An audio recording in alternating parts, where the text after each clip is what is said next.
Good evening, dear viewers. Please confirm if audio is clear from where you are streaming. Please confirm if from your viewing position audio and video are clear.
Once again, a very good evening, dear viewers. Welcome to the second, will I say third, money match as Kelvin Mkandu from Zambia, as well as his international compatriot Moses Mofya, are making the tour of Uganda, playing races, money matches, as well as participating in tournaments organized in Uganda.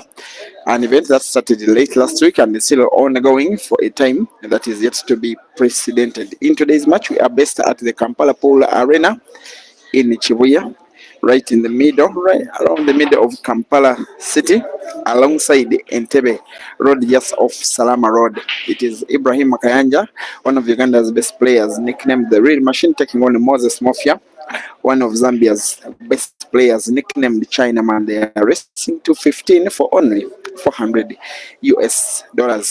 to present to you this content in audio and video. My name is Simon Peter Chove. And yes, this match is being streamed on two platforms, that is Break and Finish Live YouTube, as well as Big Money Billiards Uganda chapter. Of course, for the reason that my original Facebook streaming page, Break and Finish Live, is restricted from live streaming. That is why I'm using a friend's page. This one is where we shall be having these videos for some good time. 1-1 between Moses and Ibrahim, and once again the race is 15. Live commentary will be resuming shortly.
Of the two players, Moses Mofya is way more decorated and of course more experienced and more accomplished. Ibrahim Kayanja plays just a little bit more sophisticated,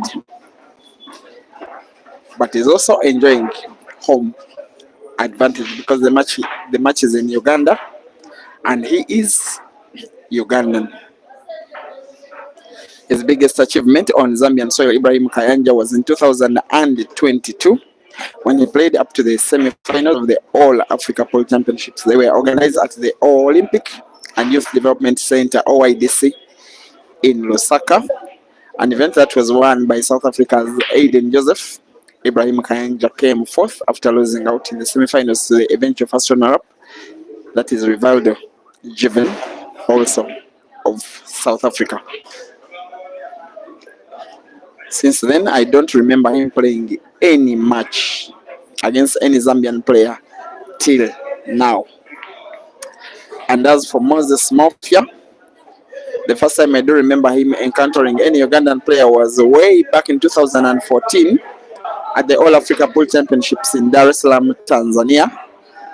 He reached the quarterfinals of that event. That was won by Ishmael Mtetwa, the South African. He did beat Amos Ndiagumanaye, arguably the better of the Ugandan contingent in that competition. And of course, just 2 days ago, Moses Mofya played a race with Mustafa Bwire, also in Kampala, around 30 minutes away from here. A short race to 7 that was won by Moses Mofya convincingly, by the way, 7-1, a match that was also streamed on this platform just 2 days ago, especially for you that are watching on YouTube.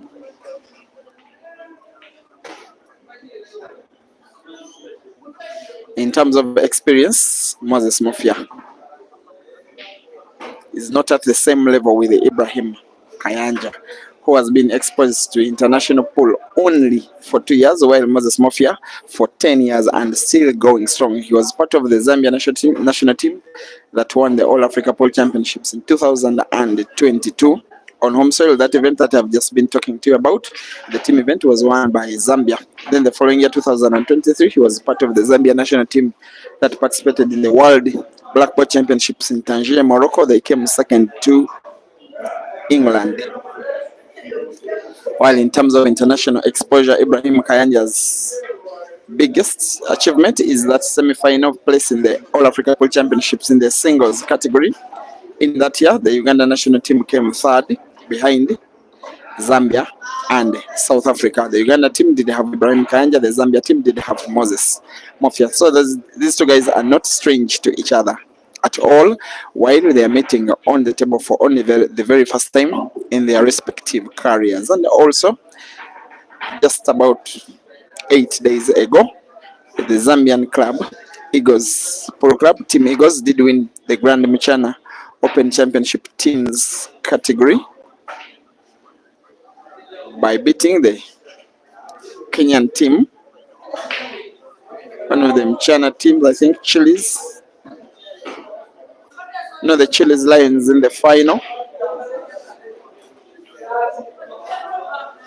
Ibrahim Kayanja did represent a Kenyan team in that event, and of course they were beaten in the preliminary stages compared to Moses Mofya's triumph, winning the competition itself. The two players are facing themselves for the very first time, like I said. That one is a power outage. It is normal in this part of the world.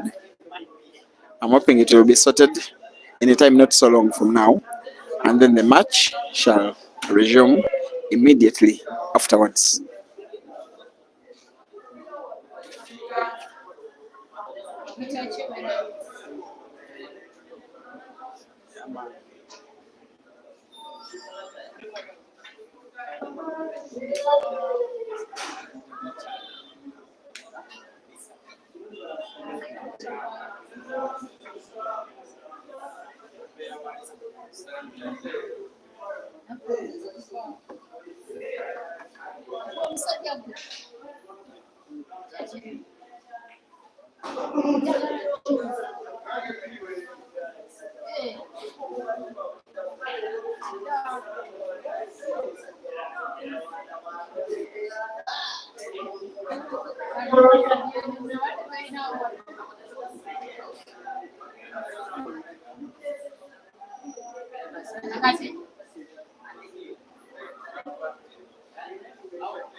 There's one story of a female fan. I know she's called Lady B. She's South African. When Eden Joseph played against Caesar, she supported Caesar, although she's South African. And the reason she was giving was that there was load shedding for an entire week in a part of Johannesburg where she lives. So she was very annoyed with her government that she refused even to support her countryman when he was playing a money match like this. The match by the way that Eden played with Caesar in Lusaka around 3 weeks ago is the match that I'm talking about. So, for those of you who are Ugandan supporters, I'm just hoping that you will not start hating on Ibrahim Kayanja because there has been a power outage in this one. End of story. Ibrahim Kayanja leads 2-1 against Moses Mofya in a rest of 15 for $400 here at Amigos Pool Arena, Kampala City, Uganda. Also in attendance of this match, I can see definitely Kelvin, the guy who played with the computer unsuccessfully yesterday. And then the Grand Mchana Open Ladies Singles Champion, Rashida Mutesi, is also at the venue watching this match, definitely supporting Ibrahim Kayanja. And a few fans, and of course, the Grand Mchana Men's Champion himself, Caesar Chandiga, is at the venue watching the match as he trains for coming matches for himself. Here's Moses Mofya going for a second, going for an equalizer. Takes more time before shooting. And yes, accuracy, not just the target, but also how neatly the white ball was drawn backwards. It is 2-2 between Mofya and Ibra. And yes, there is a scoreboard on the top of your screen. Rather than the names, the players are being represented by their respective national flags.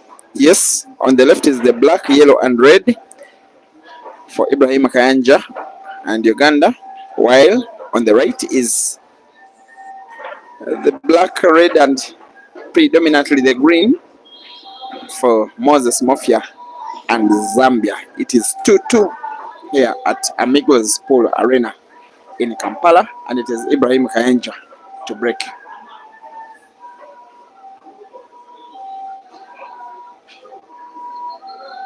Thank you, Brian Kapoloboy. You seem to be insinuating that you have sponsored Rachel's bundles such that she can enjoy and watch and support Mofya.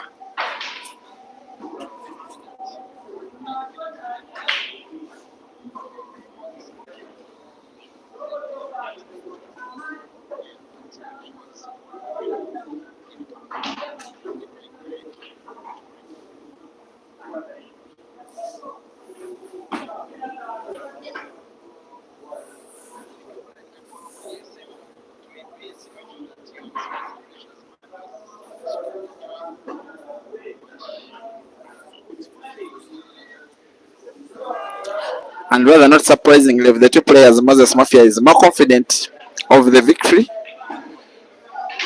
because when they are about to start, he was suggesting that they increase both the race and the stake, and Ibrahim Kayanja told him, "Hold on, man."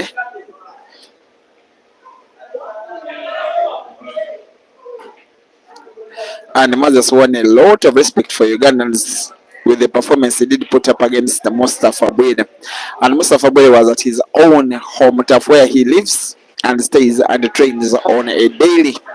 For this venue and table, it's a little bit neutral for both of the players. While Ibrahim Kayanja is in his own country, he stays far away from this venue and only comes in when there are tournaments here. As for Moses Mofya, he's on the table for the very first time in his life. And yes, so far both Kelvin and Mofya have appreciated the quality of the tables on which the matches are being played. Stand by for tomorrow rematch between Kelvin and Computer, pending confirmation by submission of stake for both players. But the most likely match happening tomorrow before Kelvin indulges in facing other players. He needs to rematch with the Computer first, but a different venue.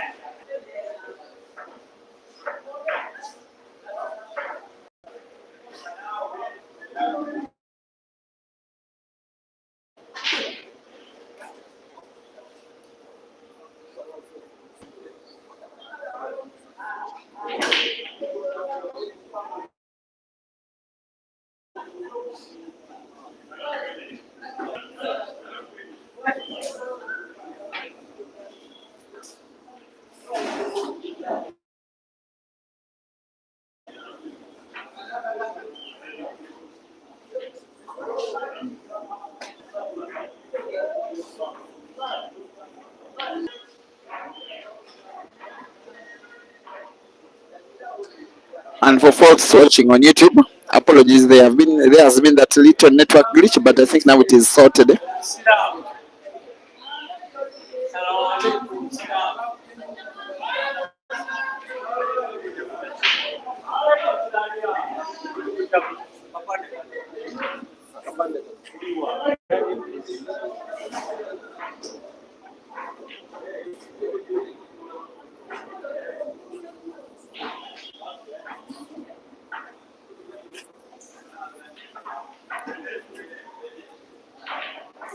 I think Alvin is more lucky than Ibrahim Kayanja for the fact that fans who normally frequent at this place have not interested themselves so much in this match.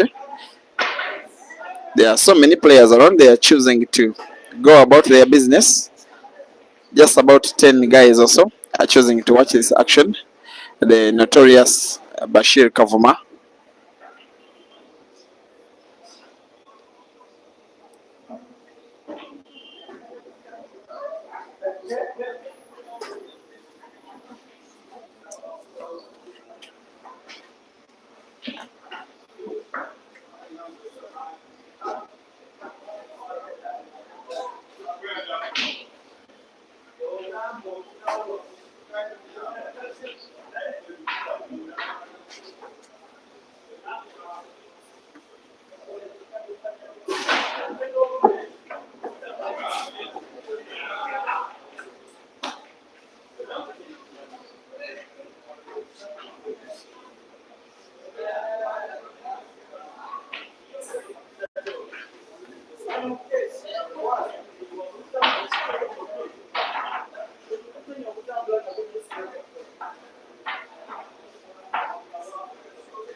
This guy Ibrahim Kayanja is one of the guys that is supposed to be, yes, one of the most technically gifted players, not just in Uganda, but in my opinion, also on the entire African continent. But yet Moses Mofya is one of those very complete players. He is good enough in attack and defense and technique and tactic, and can win in any kind of way, by attack, by defense, by tactic, by slow, sometimes even with speed.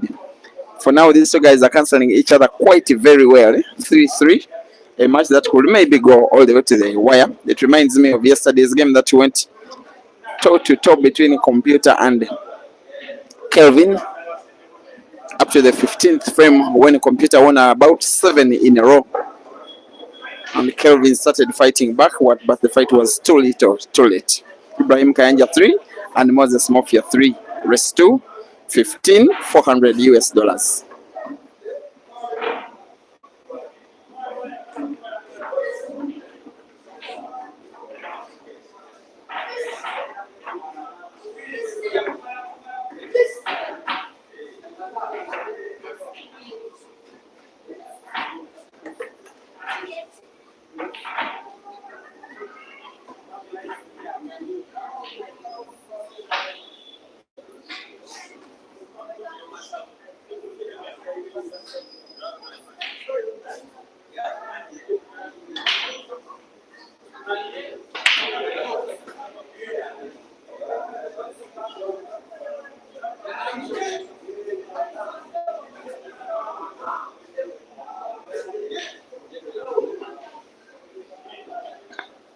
Not a bad break it is from Ibrahim Kayanja. Balls seem to be well split. The reds slightly better. The yellows are potted the more on the break. The table is open. You wouldn't fault him for going for the yellows as much as you wouldn't fault him for going for the reds. Seems to have made up his mind to go for the reds. Oh, not really. Failed the attempt even to close the table by the Real Machine, who now leaves an open red game for Moses Mofya to pounce. By the way, he's nicknamed the Real Machine also, a name that became so synonymous with him when Jerry, the South African Ganda did tour Uganda for the first time around April this year. There was a competition, a weekly comp that was won by this guy Ibrahim Kayanja. So he beat Caesar in the quarterfinals, and in a post-match interview, he was daring Jerry, who was preparing his trip from Durban. He told him that as Jerry, the Ganda, the machine, as you come to Uganda, you come knowing that while you are the machine, I am the real machine. You are a duplicate machine. And indeed, Ibrahim Kayanja waited for Jerry and walked his talk. He did beat Jerry by around 16-12 in a money match at the venue that is Climax, not so far away from here.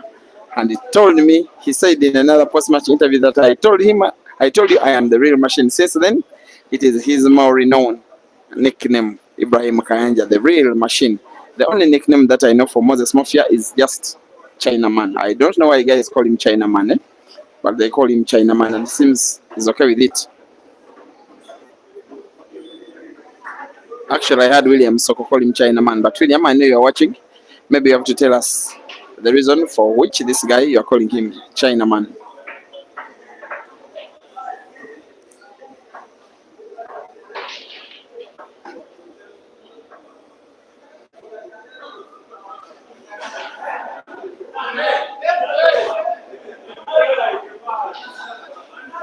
Moses Mofya is looking for Mansour Bwanika dead or alive. So if you are a friend of Mansour and you are watching, if you know where he is, if you know where he trains from, if you know his manager, if you know his club, tell him that Mofya wants him dead or alive. When he finds him, he just wants to take him to the nearest pool table and they start straight away.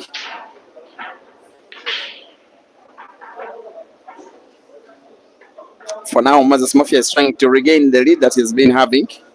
A match that is going toe to toe and neck to neck has the potential of going all the way to the wire.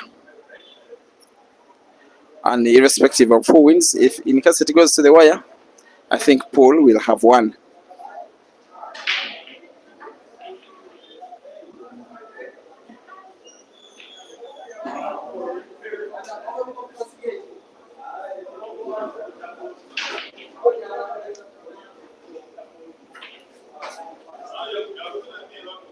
I want to talk to my friend. He's called Rick Ross. Hi, bro. Yeah, I'm okay. How are you, Peter? Just say something about this match. Who you think is winning and why? I think Muslim is winning this one because if it comes to the game, if it comes to skills and the favor of the table, Yeah. Muslim will be the one to win. Will be the one with the advantage to win. But you see, Mofya is about to lead. He's about to win a fourth. You The can game see. is still tight. And remember, it was the same advantage Mbwile Mustafa was having, and Mofya beat him at his own home table.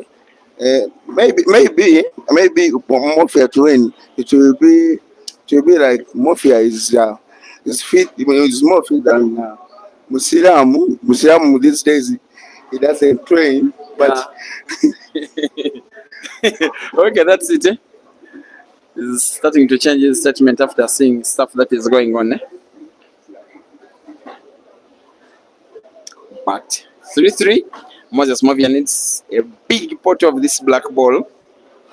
Drawing the white ball rightwards, it will be going in a left motion. Drawing it actually rightwards, but has to be on target. Very good piece of skill, very good target, very good accuracy, very brilliant shot. So far, the best shot of the match from the Zambian, Moses Mofya 4 and Ibrahim Kayanja 3.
Now that kind of clearance is Ibrahim Kayanja at his lethal best.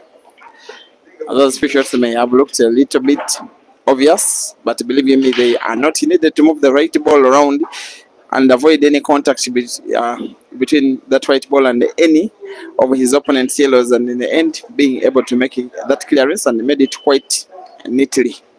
And a very deserving equalizer, Ibrahim Kayanja 4 and Moses Mofya 4.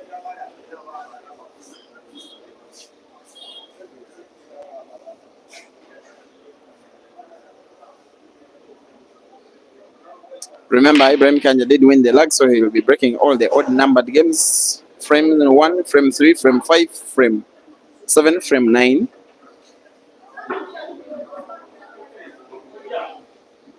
And in this case, frame 9, he has gotten to pot both yellow and red on the break. Actually, he has potted only yellow, but he's going for reds and is going clearly, probably for break and finish. His only problem is those two reds that are almost touching each other near that corner pocket on the bottom right of your screen. If you can find solution to them, then he will be good to go for regaining the lead, at least before frame number 10.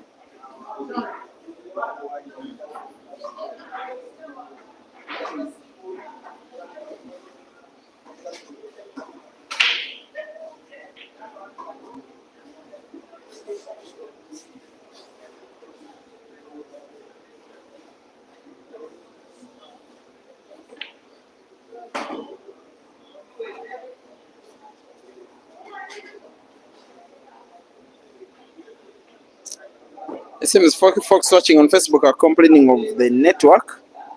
And yes, it has been a little bit faulty, but from where I'm watching, it is now clear. And I'm just hoping that it is clear now. If not, then I can restart the video, especially the Facebook video, with an option maybe to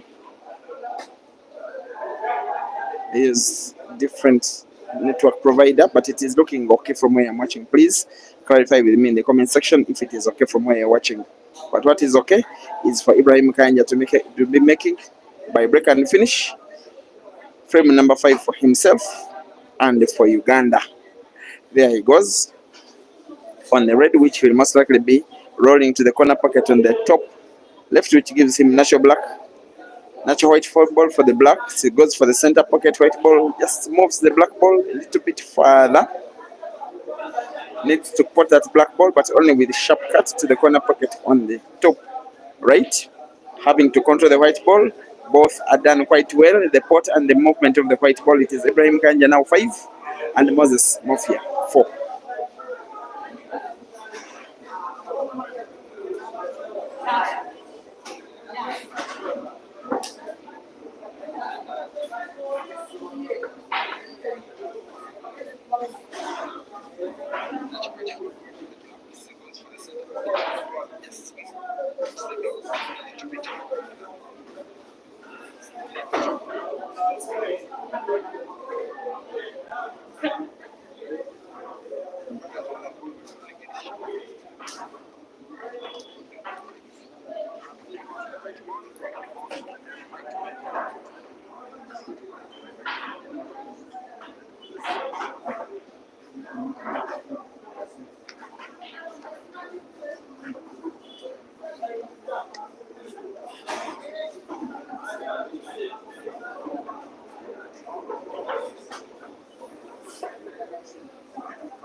I'm waiting for folks watching on Facebook to advise me if your video is okay, guys.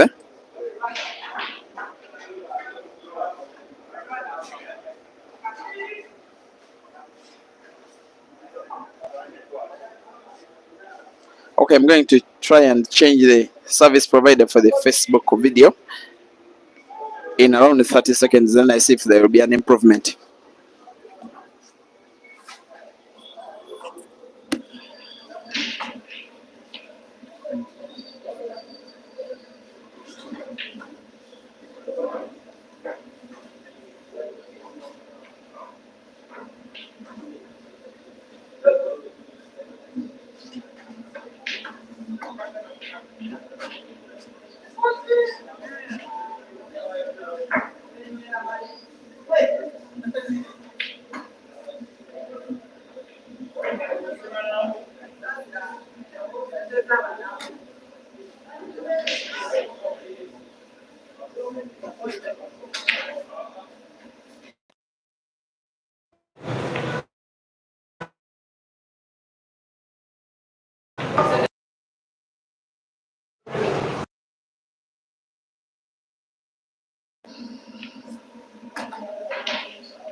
I like it when a match starts to be played at world class level.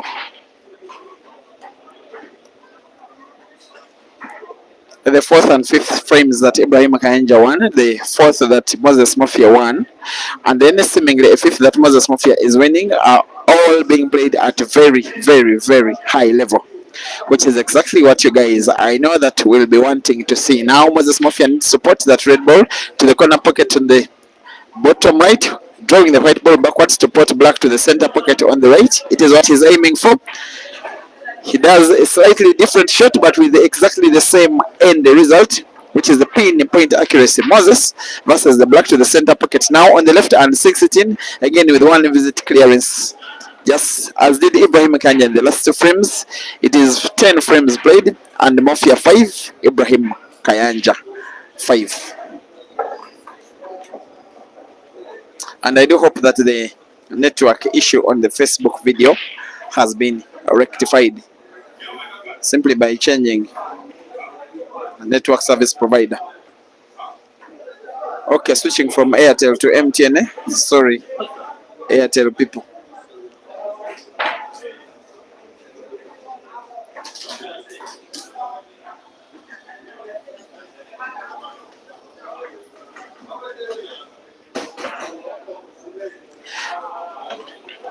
Joseph Muzondo is asking for the YouTube link for this match. Okay, let me share the YouTube link in the comment section for those who are watching on Facebook, and you will probably want to switch to YouTube. The last comment is now the YouTube link for the match. And the YouTube streaming platform is called Break and Finish Live. You can also choose, simply go to YouTube, and then go to Break and Finish Live, and then watch the action till you get done.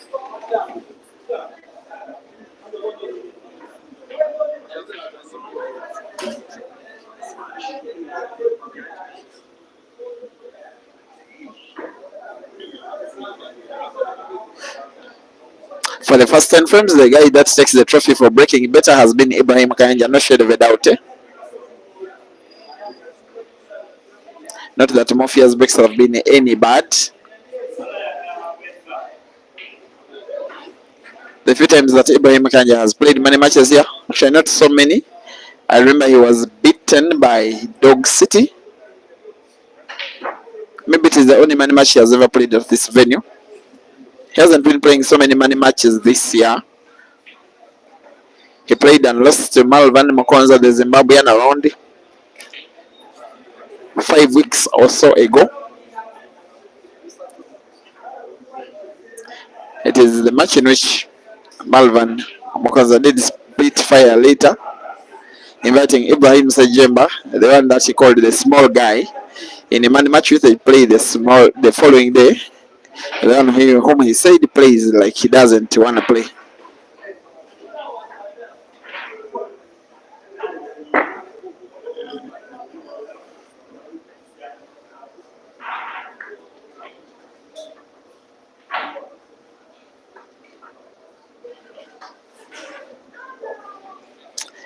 Ibrahim Kayanja still has that issue over that red ball, which is now near that yellow ball, which is close to the white ball. He has it as a problem because he can hardly put it anywhere in a normal shot. And Mofya, while his yellows look not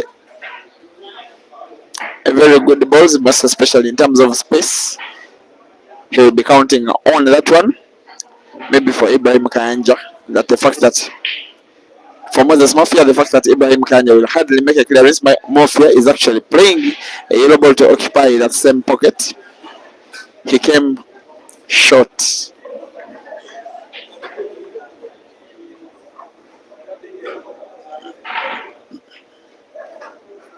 And Ibrahim Kayanja plays an exactly similar shot in the corresponding corner pocket in the top right.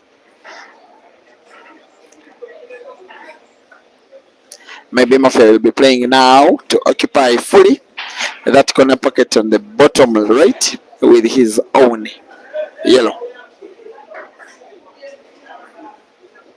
Changes mind, decides to play his would-be bad yellow into space, daring Ibrahim Kayanja maybe to give him one more chance to play, and maybe Mofya going for clearance. It is possible only for that yellow which is behind the red to that corner pocket, where I think this frame will be decided. Will Ibrahim Kayanja play to open? No. The jaw over that center pocket did intercept the movement of the white, as if he has sight over the red ball. I'm not so sure. Actually, he had off the caution. The shot is legal. Took me by surprise, and also by Mofya's body language. It seems that shot took him. The shot did take him by surprise. Thank you, Jesse Maura. Oh, my friend, with whom we did stream the Grand Mchana Open and a few races there. Thank you, Jesse, for, yeah, it was a good time sharing some time with you. Eh? Yeah, and helping me with your Wi-Fi in Nairobi. Yeah, thank you very much appreciated, and thank you for watching, Jesse. One time I hope to have a money match with you, and then I'll be hoping to beat you like I've beaten other streamers that have come to play with me before you.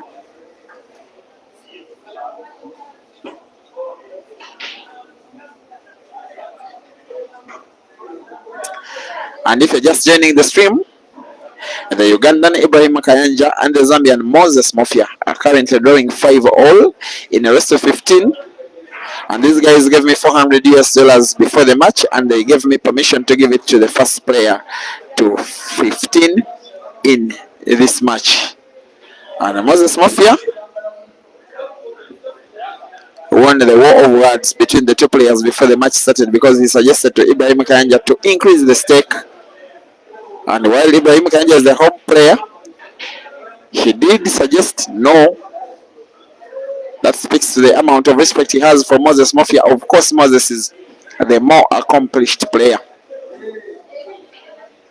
Has won league titles at team event in Zambia. Has won team event titles internationally for his club and for the national team. The most recent for his club being the Grand Mchana Open team event that he won alongside his team Eagles from Zambia. They also had one South African player, that is Senzo Gumedenzwana Hwabe, amidst them. And by the way, most importantly, Moses Mofya in the singles event of over 200 players, the Grand Mchana Open, which is one of the biggest tournaments in Africa, by the way. He came a very respectable fourth. Yes, he was fourth in a tournament which Ibrahim Kayanja also did participate. I think he was beaten in the round of last 32. Actually, Moses Mofya did lose out in the semi-finals to the Tanzanian Innocent Sami. That was a little bit surprising in my opinion. I thought he was favorite for that one, especially how well he was queuing in the earlier rounds before the tournament. And then he also lost the third place match to South Africa's Jeremiah Naido.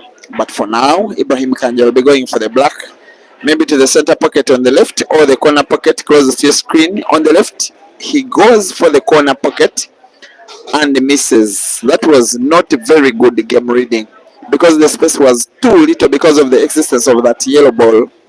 It was always risky. If Ibrahim Kayanja had gone for that one, he should have gone for the center pocket, maximum cut, if on target, win the frame. And yet now, it is now advantage Mofya. You would tip him to make a clearance of this yellow frame.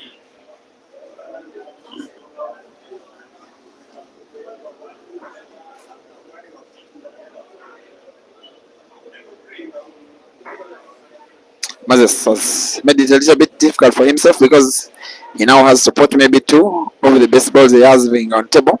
So changes his mind, goes for connection, play yellow, to hit yellow, to put that yellow ball to the corner pocket. He does so, puts both of them. That means he was on target even more than he wanted. Now the game is open for his taking, because of the space between the black and the jaw of the corner pocket closest to your screen on the left, where he will be passing his yellow. Drawing the white ball a little backwards just like that. Actually did play stop shot, which made it look even better. And Ibrahim Kayanja knows that after missing that black because of poor game reading, he's losing frame number 11 to Moses Mofya, the guy who sometimes is also nicknamed by the way Mofya. Every time that he shoots like this, his fans in Zambia sometimes ask him for more fire, just like that. Fire off the cushion, and fire to have white ball into space to have the easiest spot of the black ball, which even a weak player like Francis Mokwekwe can pot. Moses Mofya 6, Ibrahim Kayanja 5.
Sorry, guys, that was an unfortunate table fault.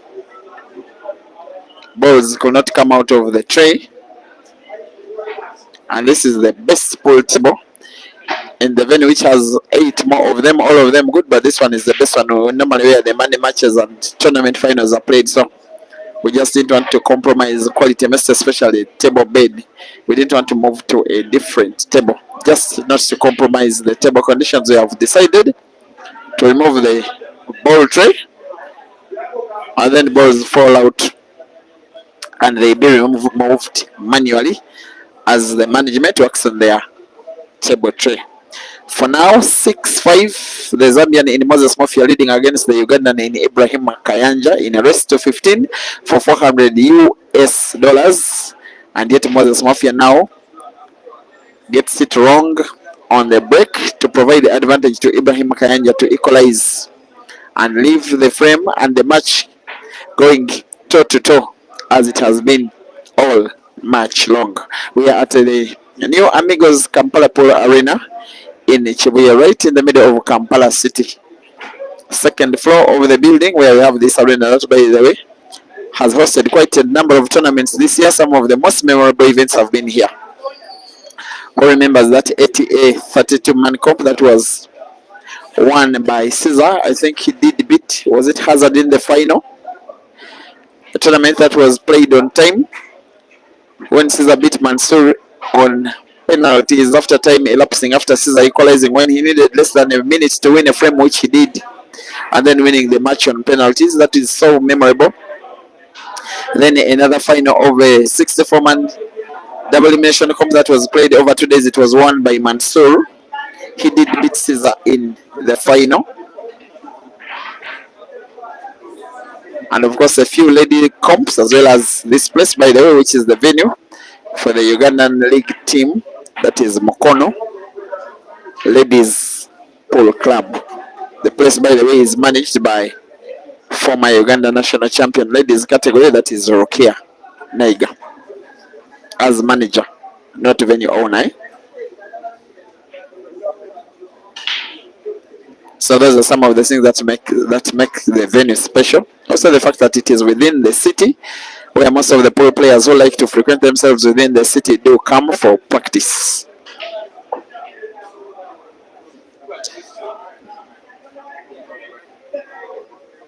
And indeed, at the venue right now, I can see Rashida Motesi, I can see Sandra Ampaire, I can see Cesar Chandiga of the famous players, and of course, Kelvin Fikoti of the players, those games that you normally see on their live streams.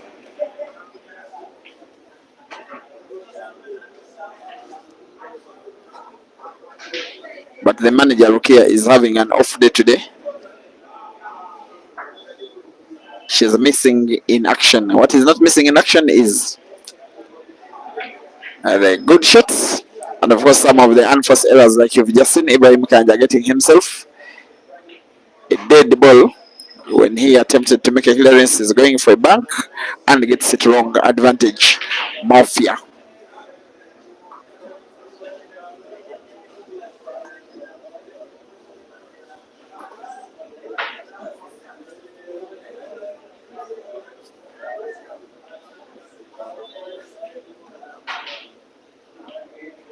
Tomorrow there is a big likelihood we could have Computer and Mofya rematching.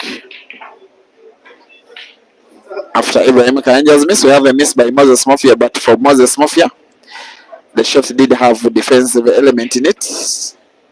He left the white ball safe for himself, even after missing. Unless Ibrahim Kayanja does something quite special here, potting that yellow ball which is around the mid of the table to the corner pocket. He realizes it's quite unlikely, so he plays safe as well, just tapping his other yellow. But unfortunately, he has played it so close to the black for even his own liking. Frame number 12 is now turning slow and tactical. But in terms of tactic, Moses Mofya is way more superior to Ibrahim Kayanja. He has been in so many events and performing very well in them, playing like that. Sometimes if he ever does it, then you get to be mistaken that he doesn't pot balls until you see him potting. Then you see his good qualities. He won a very important frame, Moses Mofya, in 2022. I watched him win a frame against Aiden Joseph in the final of the All Africa Pool Championships 2022 men's team category.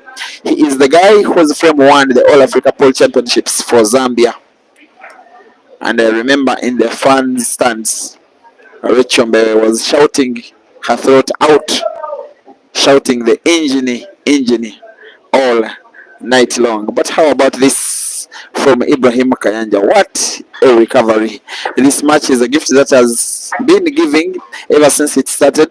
That one was one from the top draw from the Ugandan who has chance to win this match, this frame, as long as he can pot that yellow and control the white ball. The pot is on. White ball control is even better. This is Ibrahim Kayanja, a real machine in machine mode, and wins frame number 12 rather surprisingly, but very entertainingly. Ibrahim Kayanja 6 and Moses Mofya 6.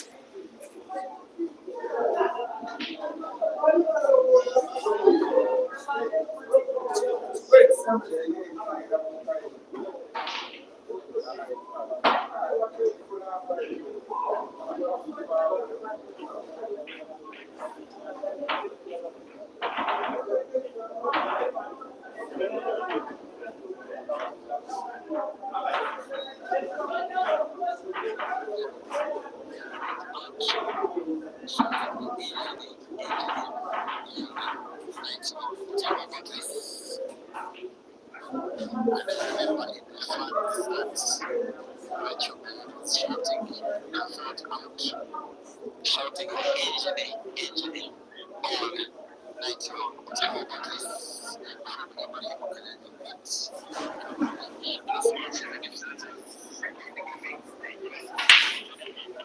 Thank you for watching Peter Maweje.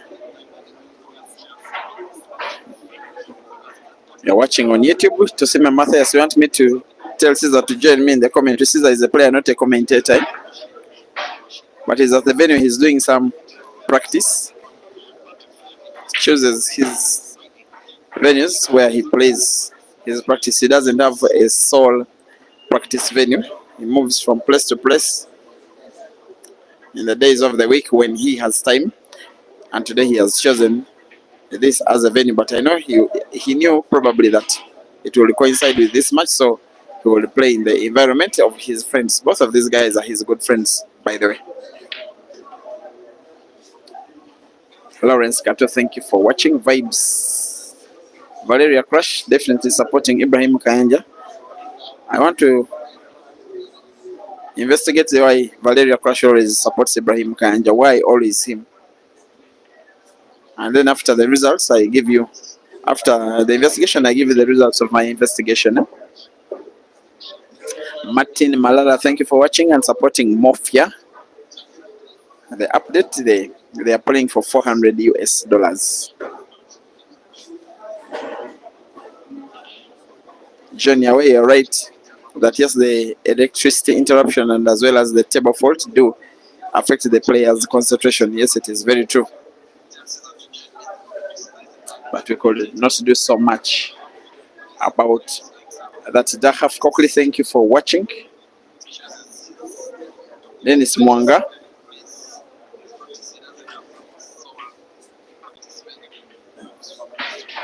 Thank you for watching.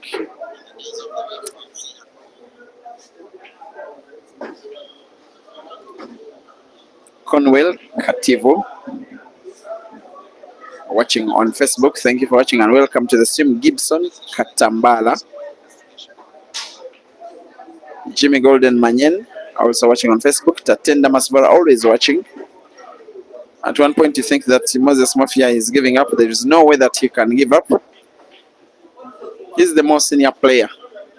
And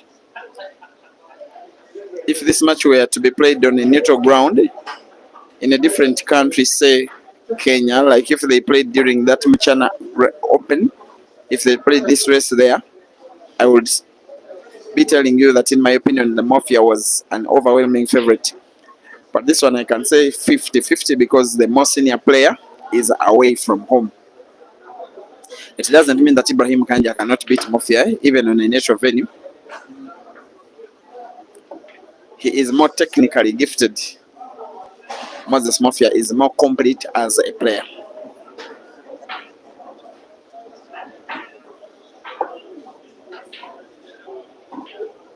The machine now on the penultimate shot of the frame. That yellow ball. No need doing something fancy. I think he has at least sight of the black ball. Probably the red ball is not intercepting. Going for 7. Going for the lead. Yes, he puts. White is safe. Ibrahim Kayanja 7 and Moses Mofya 6.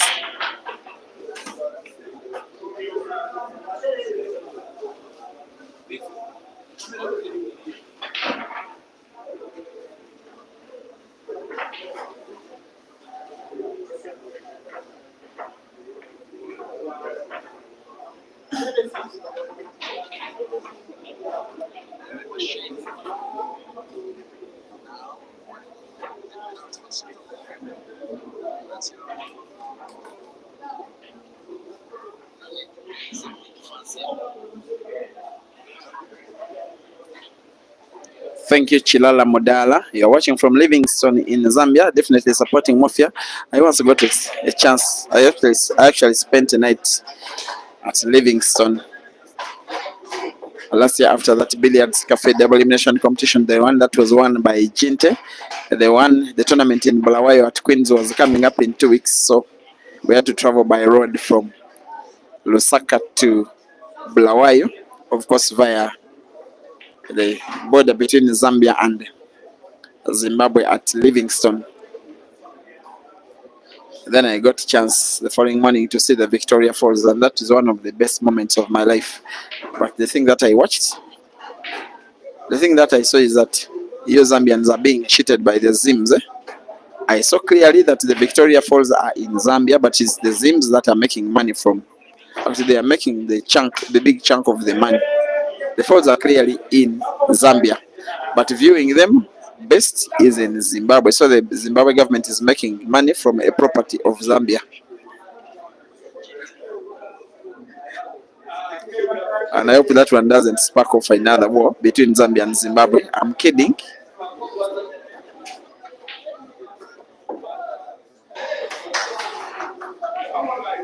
Richard, thank you for watching. Nana, you think even Eden Joseph can't tour Uganda? No, Eden was in Uganda early last year. And he played many matches against Hazard. There was also a money match against Ibrahim Sejemba and Caesar Chandiga and Gloria Senyonjo. I'm forgetting who else. Aiden won them all. So in terms of money matches, he's the only player to have come to Uganda and gone home with 100% clean plate. But this one will be 100% single visit clearance for Moses Mofya as long as he can put both yellow and black in the same visit of the table, which he seemingly will. Little drag of the white ball off the cushion and into space just like that, having the easiest spot of the black to the corner pocket on the top left of your screen. There he goes, aims and shoots and puts 7-7.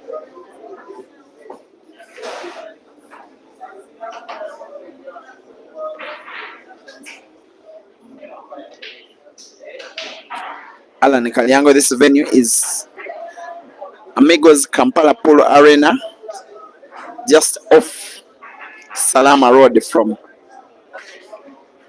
the road that goes to Entebbe. Just off Salama Road is Amigos Kampala Polo Arena. If you're familiar with the venue, Shenko Mujalo, you don't want me to comment about Vic Falls, eh? No, if you're watching from Zimbabwe, yes.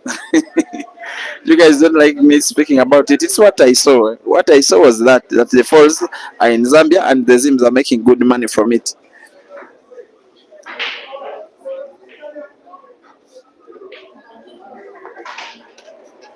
Mambo Sosle, thank you for watching, and all who are watching from Zambia and enjoying the action as Moses Mofya and Ibrahim Kayanja are drawing 7-all. In the rest of 15 for money, which is not so much like these guys usually do. And yes, it is Ibrahim Kayanja who refused to raise the stake. But I think should he win this match, then a rematch I'll be loading maybe for all of Ibrahim Kayanja's winnings. Scratch. Foul on the break by Ibrahim Kayanja. Advantage. Mofya.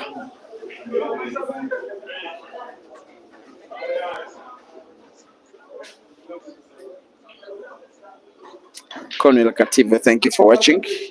Real Mavi is tipping Mosiramo to win. By the way, Mosiramo was the first nickname for Ibrahim Kayanja. It literally means Muslim, and just by looking at him, you know that he's Muslim.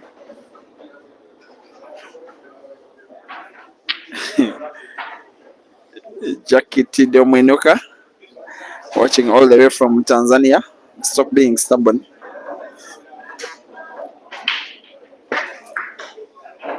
Salan Machingauta, thank you for watching from Zimbabwe in Chinoi.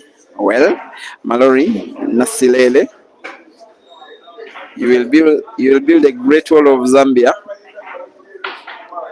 and you're laughing out loud. Eh? George Mabaso, you're asking why Ugandans don't tour other countries. It's a good concern. I think only one Ugandan has toured another country. That was Caesar.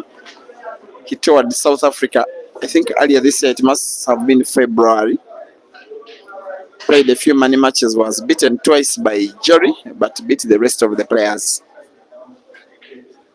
Yes, that's what happened. Eh? He also played a comp in which he reached the final, I think, with Senzo. Then the two players agreed not to play, to share the winnings. I didn't like it because sport is not supposed to end like that. But those were the results. I'm just telling you when Caesar did tour Johannesburg early this year. Gehanen Timer, thank you for watching, supporting Mofya, saying go Zambia, go Zambia Kochalo.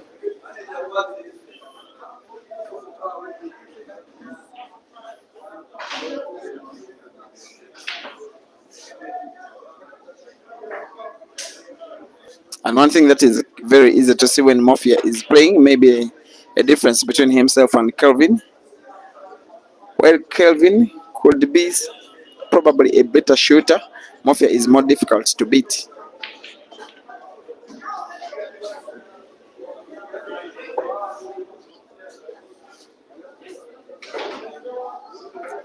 Thank you for watching. Spice Tevian Salah watching from the home of Camille Ronald. Welcome to the stream. Last Sifweya, it is rest to 15. So you're only getting to the halfway point of the match.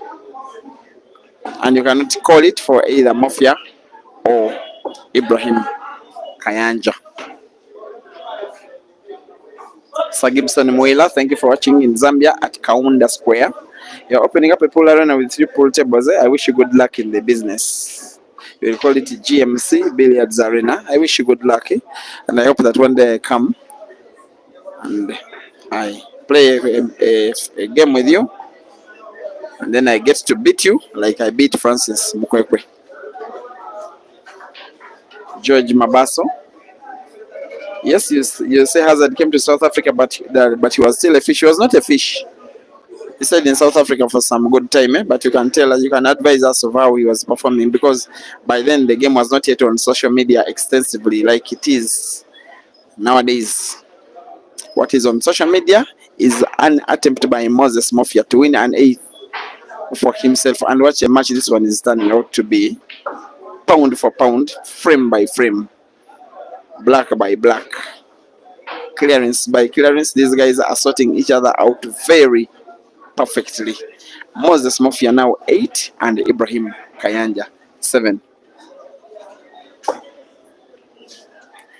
Shenko Mazalo, you want me not to say Victoria Falls? You want me to say Mosia Tunya?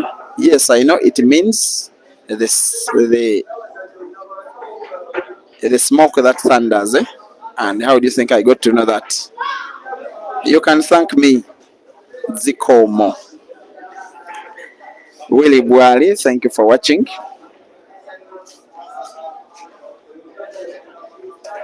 Francis Mbale, you want to come with Jinta to Uganda? You are very welcome. Actually, it was very easy for Jinta to come to Uganda when he was in Kenya. You just have to cross the border across the night. Anywhere between 12 to 15 hours on the road, depending on how much time you spend on the border, depending also on your driving speed, if you're driving, or even using buses, which are in plenty. That is how exactly these guys came to Uganda. Then after their stay in Uganda, when they are exhausted having matches against Ugandan players and of course participating in tournaments like this one, then they will go back to Lusaka, but by air. Good enough, there is a direct flight with Uganda Airlines that goes 4 times from Entebbe to Lusaka.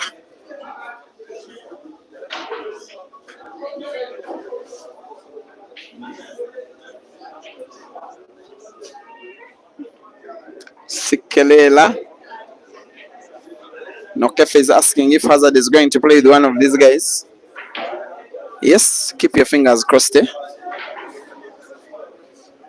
Maybe next week or something. Tomorrow, I expect a rematch between Kelvin and Computer. Tomorrow is Thursday. Then Friday there will be another match which I'll be advising you of. But then on Saturday and Sunday there is a tournament in Masaka, west of Kampala, about 90 or 100 kilometers west of Kampala. They'll be making that distance to go and play that 64-man competition, both of these guys. That is Kelvin and Mofya, and of course Ibrahim Kayanja. On Friday and Saturday, on Saturday and Sunday. And then another one-day comp on Monday for 32 players at a venue that is not so distant from where we are. And then from Tuesday to the end of next week, we shall see how it goes. For now, that is the program. That is the schedule for Mofya and Kelvin. Mokuzei Chauma, thank you for watching. You're calling me Africa's Peter Drury. I'm humbled. Ben Matongo. Ben Francis Mukwege doesn't know how to play. It's a fact.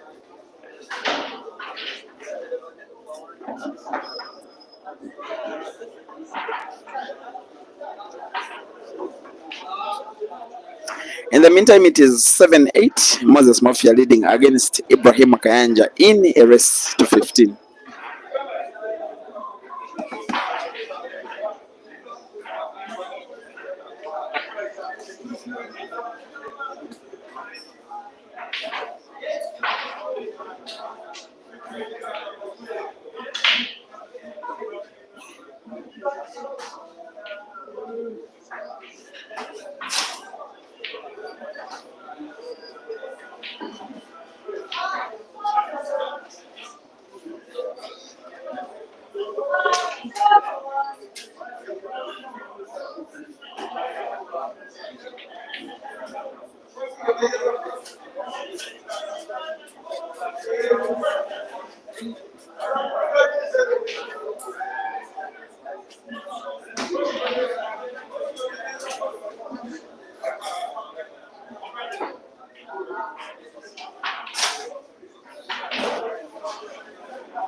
Not so many times will you be seeing closer matches than this one, where it is neck to neck, frame after frame, game after game, goal after goal, shot after shot. These guys are failing to get away from each other. None of them can win three in a row. They are sharing the frames between themselves perfectly well. Ibrahim Kayanja 8 and Moses Mofya 8. Maybe Mofya now realizes that it is as close as inspecting even how well the balls are racked. As they go into the break, he was so careful looking at Ibrahim Kayanja's rack. And for the first time, I think, in the match, Ibrahim Kayanja fails to pot a ball on the break. Sometimes he has been potting at least a yellow or a red and twice the white. This time round, it is a completely dry break. I think it is his first in the match out of 9.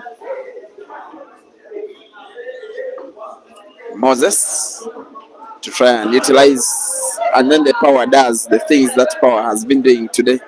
It will be sorted in about a minute's time or so.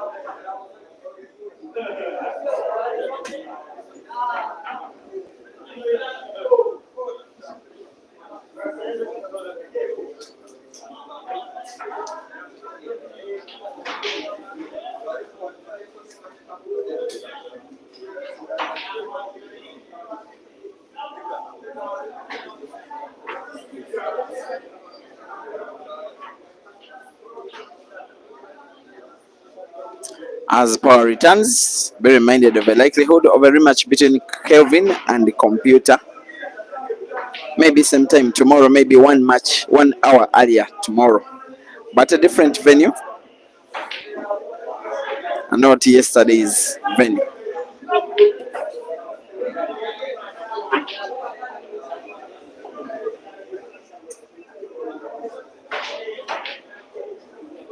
I don't think Moses will be happy with himself after that shot.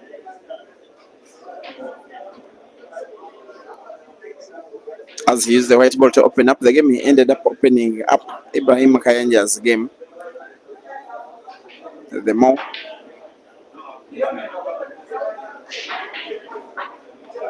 probably attempting a bank, actually is going for a safety. Maybe it is not safe enough. Ibrahim Kayanja has sight of that yellow ball near the center pocket on the right, which he can pot and maybe attempt a clearance, which won't come easy anyway. Yes, he pots.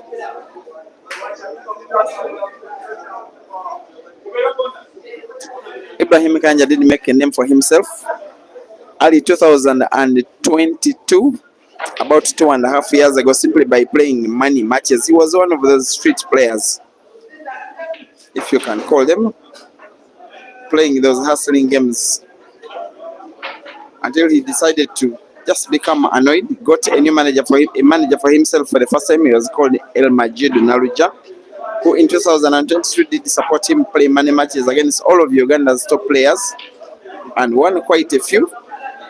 I remember him beating Habib twice, which wasn't expected. Beat Geoffrey Satumba Fire, lost out to Computer, but also did win so many other matches between players that are who were also junior to him even then, but these are performances that preempted the national team technical committee to invite him for selection trials when the national team did prepare for the All Africa Pool Championships in 2022 in Lusaka. And since then, he has never ever looked back. Of course, he passed those trials and made the team and made it even better for himself because in the championships themselves, he came fourth out of 128 players from about 7 different African countries. The tournament also included a one Moses Mofya against whom Ibrahim Kayanja is trying to win a 9th. Lovely shooting skill, lovely white ball control, lovely Ibrahim Kayanja, who will be seeking that black ball to the corner pocket on the top right of your screen. He pots. White is safe, Ibrahim Kayanja 9 and Moses Mofya 8.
Frame number 18 now is providing chance for Moses Mofya this time to play equalizer.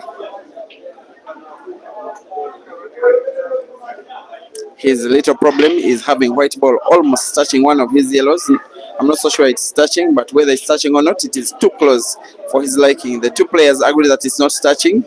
He will be playing white ball off the yellow, then just to reach the cushion to avoid fouling. In the end, it is a safety.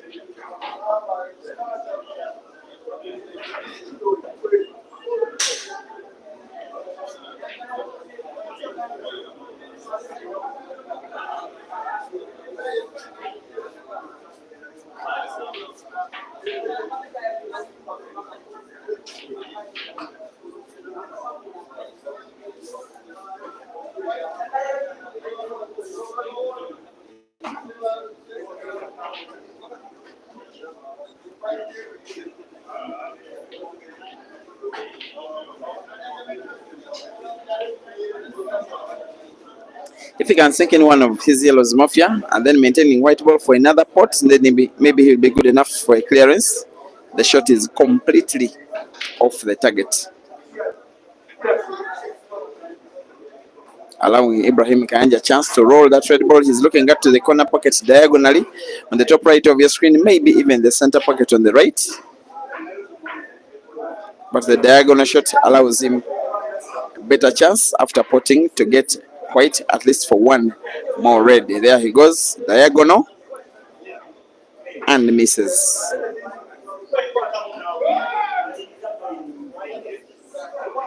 But it's that same shot that Moses Mofya would have fancied his yellow, that yellow ball that is near two reds, near that center pocket on the right, where it could easiest have been potted.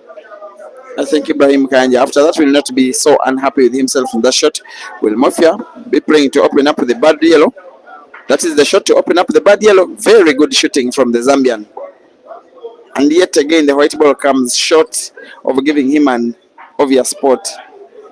But he has 3 yellows now, and the clearance is within range.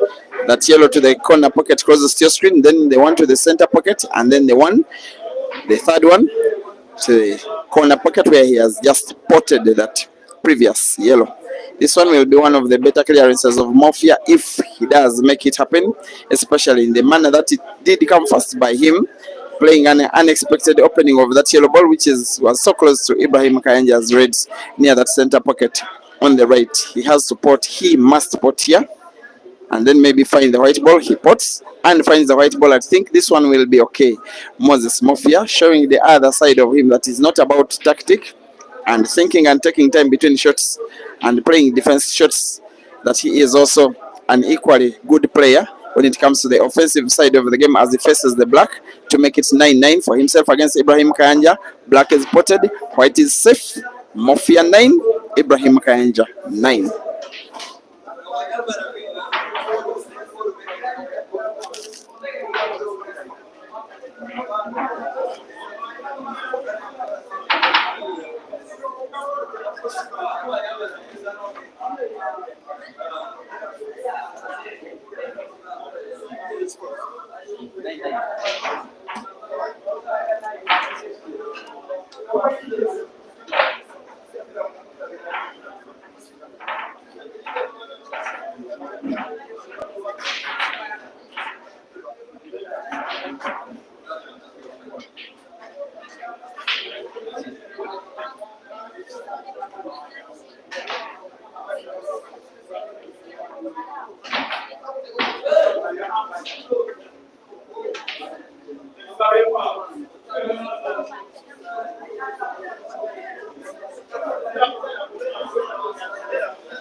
Thank you for watching. Raymond Bahula. You're watching from South Africa on YouTube, waving your South African flag. South Africans love their Facebook. It is the people from the eastern part of Africa that love their YouTube. From the SADC region, they always love Facebook. So I normally expect South Africans to be watching on Facebook. But thank you and welcome to the stream. Motafela Violino.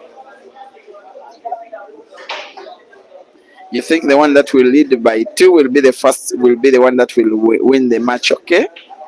I'm waiting for whoever will lead with 2. Okay, that one is a good one. Joel Talker, thank you for watching. You think this one is tight? I can't agree with you any less or anymore. Tuyamreba John T away. Lord shedding.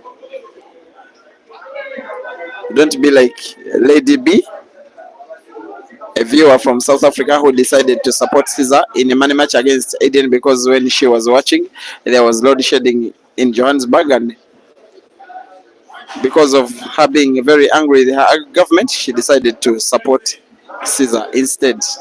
Lady B, you are very funny and erratic. Mayengo Abraham, thank you for watching. You are saying welcome to Uganda. I don't know, because of you are meaning how Ibrahim Kayanja is playing or load shedding. Munyarazi Manyere, thank you for watching. Chileleko Kabwelo, welcome to the stream. Richard Kasongo. Oh, Kasongo, yeah. Kiplangat Japheth, you think Kayanja is winning? Well, Prophet Abraham, you're waving your Zambian flag, definitely supporting Mofya. Goodness, Nyangona. You don't want anyone to win. It's not possible. Lawrence Kato, thank you for appreciating this stream. I do believe that both on Facebook and YouTube, you are watching the best that you can possibly watch. It looks good, most especially the YouTube video from where I'm watching. And if you're watching on YouTube, you can even improve it the more by adjusting your video resolution to the highest possible that you can afford by going to the settings of your screen, the icon that pops up on the top right when you touch your video. If you are watching on a phone, but if you're watching on a computer, I think it's on the bottom left. Go to settings, then go to quality, then advanced, and select a figure as high as your data bundles can afford.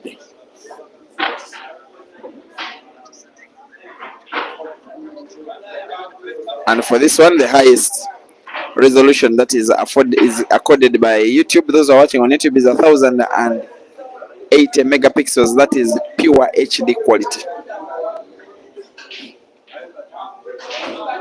But the shot from Mofya is also pure HD quality. His only problem is that in having the white ball open up his two yellows, they again got stuck against the cushion, something that you will not be happy with, and it has to pot them both and the black, or else most likely lose frame number 19 as well. Whatever he's contemplating, the way he's stroking as if he's aiming a very big shot, in which he rolls that yellow ball to the corner pocket on the top left, then white ball bouncing the entire length of the table, moving to back and forth, returning to the point where there is that yellow. If he pulls that one off, it will be a very good one, but it is a very difficult one, first of all to pot, and then guide the white ball that well. And it seems it's what he's trying to aim for. This one should be special. Oops, goes for another skill and scratches. And he knows Moses Mofya that frame number 19 will be won by Ibrahim Kayanja.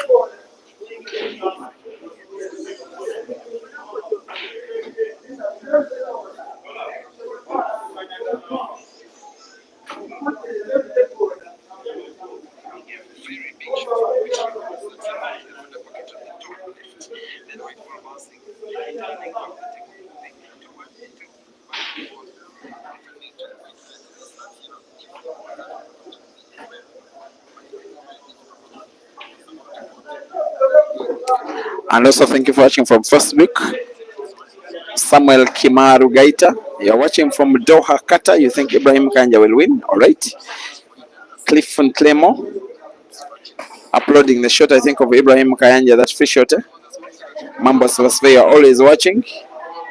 Simbarashe Makamore also always watching, as Ibrahim Kayanja now leads 10-9.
Also, thank you for watching on Facebook, Cynthia Nana.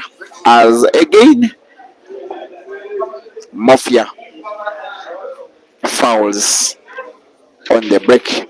If Ibrahim Kayanja wins this frame by reverse dishing, punishing Mofya for that foul on the break, then it will be the first time in the match that he will be leading with the 2 frames.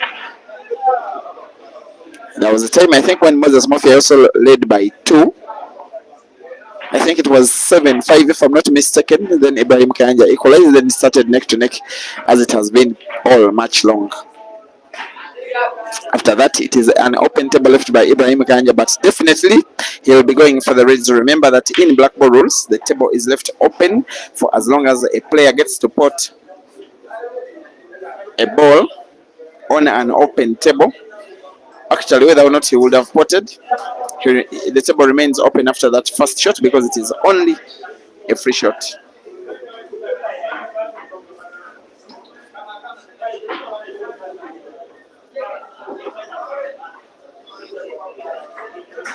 Now that he's closed the table playing the reds, he'll be going for clearance here. 5 reds they are, and yet he misses. That is quite complacent and reckless.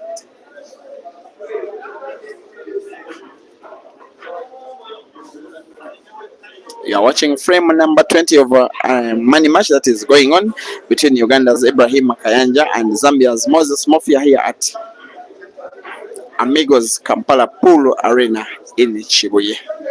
10-9, the Ugandan leading against the Ugandan racing to 15 for $400 US.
Another of Uganda's better player, Ian Kazibwe, is as well in the building. Just as is now Samson Odong, Rashida, and Caesar. And of course, Kelvin. You're looking at Moses Mofya punishing Ibrahim Kayanja for misusing a chance to win an 11th for himself after Moses Mofya did foul on the break. Then Ibrahim Kayanja failing to utilize, and Moses Mofya showing him exactly how it's supposed to be done when chance is given a chance as big as this one. Mofya now to drag that yellow ball to the corner pocket, white ball moving leftwards towards the midpoint of the table just like that. Red for support, good shooting. Easiest spot of the black for Moses Mofya to again attempt an equalizer, which comes through. Ibrahim Kayanja 10 and Moses Mofya 10. Too tight, too tense, too unpredictable, too close to call. It is now race to 5.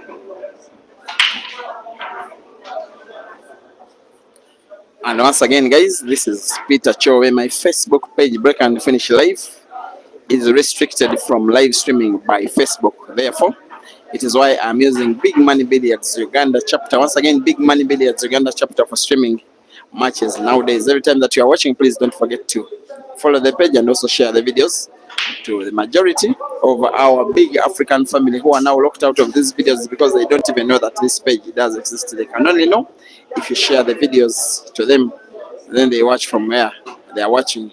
Like I said, now we are just around over 5% of the following that was on Break and Finish Live. So that's why I request you to keep sharing these videos And also keep interacting as we enjoy, like we normally do it.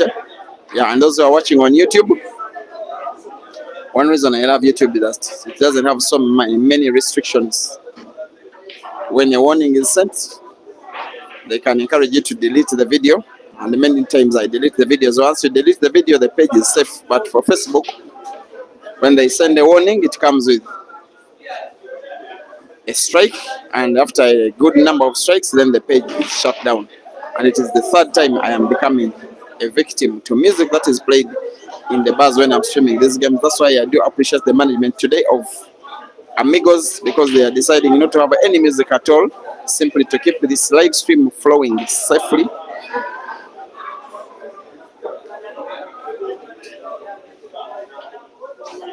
And YouTubers, don't forget to like the video just for YouTube to recommend it to other YouTubers like yourself.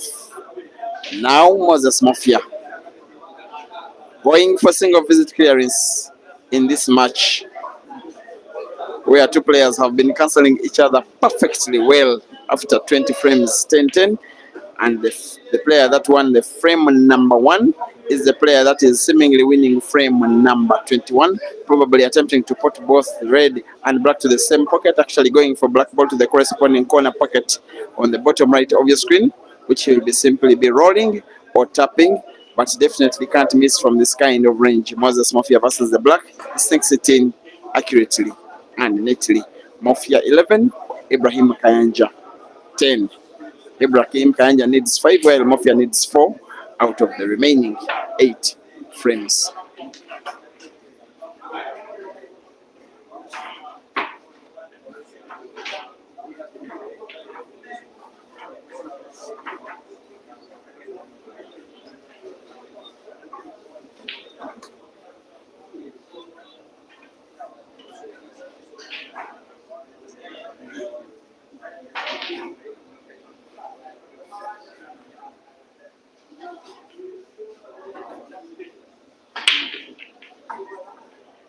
Big break it is. This one someone did say earlier, maybe 15 minutes ago, that the first player to have a 2-game cushion, the one who will lead with 2 frames, will be winning this match. There was a time when it looked like Ibrahim Kayanja was about to lead with 2 frames, and yet in just 5 minutes it looks like Moses Mofya has a chance to lead with 2 frames if he can make a clearance of this frame. Big break, and I can say it's a very good split of the balls, but I think she'll be going for the reds. If he can put 1, yes, the reds.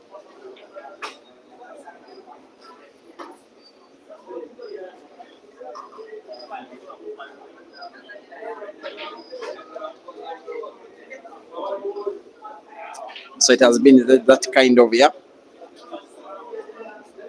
And thank you for all of you, Africa, that have been part of my streaming journey. It's my 5th year. This one is also coming to an end. And I think I've streamed more matches this year than any other year. In 3 countries, most of them, of course, in Uganda, where I am based, but I've got an opportunity to move twice to Kenya, both in Kitale as well as Nairobi, to stream those 2 tournaments in May and November, respectively. Of course, the Grand Mchana, I hope you do remember. And then, of course, Zambia, when I did stream the Billiards Cafe Double Elimination competition.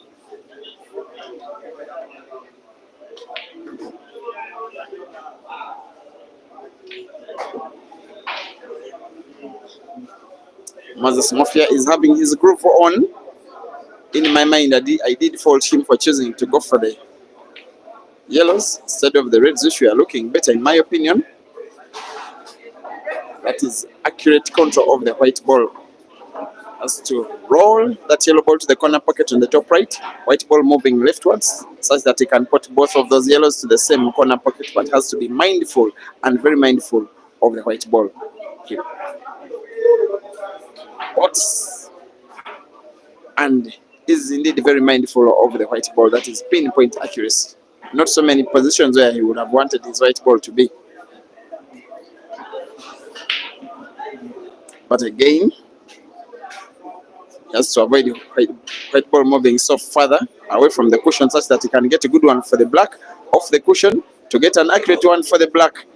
Very good shooting from the Zambian in Moses Mofya. Now he's showing all of that experience that has been making him an international player for the last 10 years and still going strong for himself, for Team Eagles, and for the Zambian Chipolo Polo to put the black and have a 2-game cushion for the second time in the match.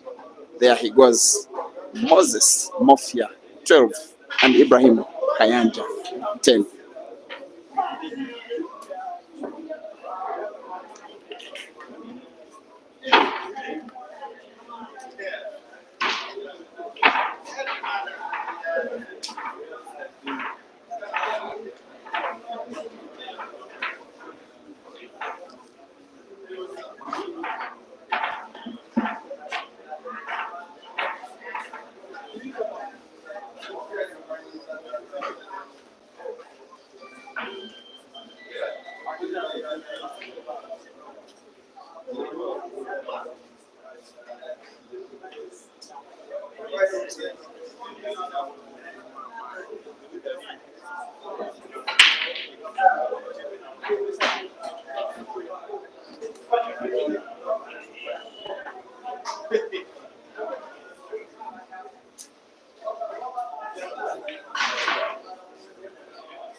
Someone did say momentarily ago that the player that will have a 2-game cushion in the match when it was so neck to neck and toe to toe, actually it was 9-9 at that time. Then someone said the first person to lead with 2 games will be the player that will win the match. Seems that someone is now insinuating that this race will be won by Mofya because now he leads with 3. Mofya needs 2, while Ibrahim Kayanja needs the whole of 5 out of 6 frames. It is not easy at all, but it is possible. Otherwise, for the matches that Ibrahim Kayanja has been winning, by the way, he's a good long racer himself.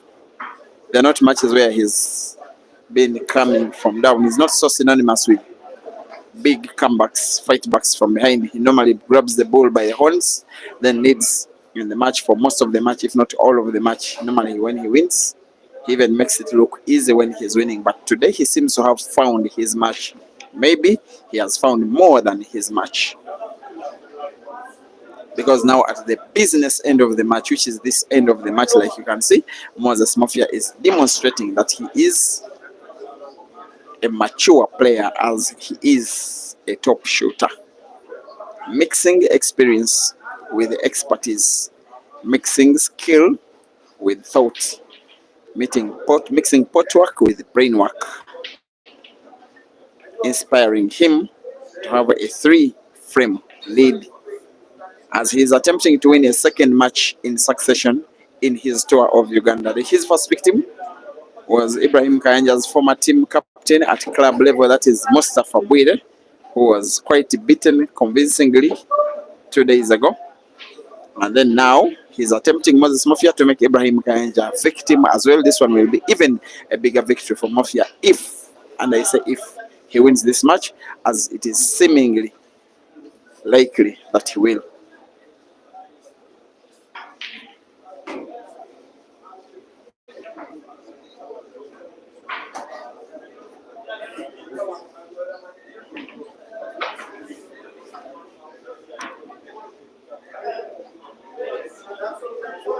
And for these guys, especially for the Ugandans, you just think that when a player like Ibrahim Kayanja, when a match presents itself like this one, what he's playing for is to take the $400. He's playing for the money. And well, for the guy that has traveled all the thousands of kilometers, I think he's playing only for the victory. Because when you come to make a tour to a country like Uganda, you come to make a name for yourself, because so many of the top players in Africa. For whatever reason, they are deciding at least once in their career to make a tour of this country, play many matches against the top players in Uganda, and yes, play tournaments that are organized in Uganda. And only the schedule of Moses Mofya and Kelvin Fikoti is a rematch between Kelvin and Computer tomorrow, then a match between either Kelvin or Mofya and one player whom I will not tell you on Friday, and then Saturday and Sunday they will be partaking in a 64-man competition that will be happening in the Central District of Masaka. Single elimination, rest to 5 with the best of Ugandan players with Kelvin and Mofya. That one will be very exciting to watch. I look forward, and you'll be having free streams all day and for a good part of the 2 nights.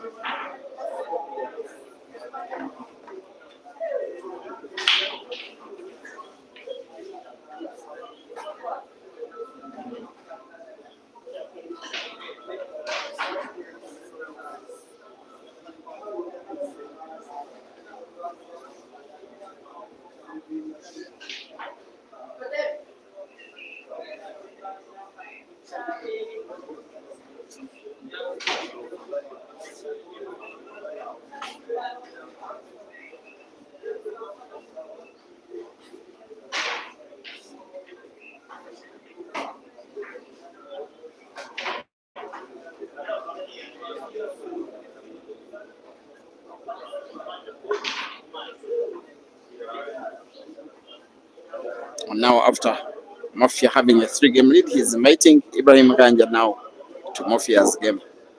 And this is the game.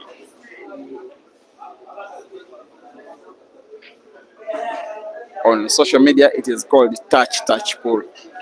And the country that is known as the kings of touch pool on the entire African continent is Zambia. And one of the reasons why they are the kings of touch pool is because of this guy, but also Victor. And with due respect to both of those guys as shooters, but they really understand this touch pool. That's why Kelvin is quite unique from them all. Invite Raid to a touch frame and he will show you what he's got. But he's a good shooter, don't get mistaken.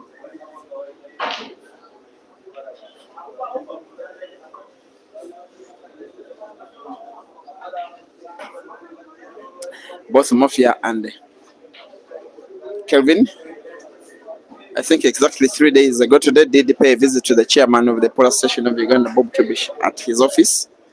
And then he asked them about Edward Kateta, the soldier. He's the guy that impressed the most when the Zambians first came to Uganda for the very first time in 2016 for the African Championships, both in the tournament itself and the money matches that he played with the Uganda's better players at Lumas Bar in Kampala. And it is sad that while he's still having his talent in him, as an African fraternity, we are losing his talent to the unfortunate vice of addiction. What a player he was in his days, the soldier. We used to call him the popcorn machine, his first nickname when he came to Uganda in 2016 with, I remember, Ankole Matanga, then Moses Chishimba.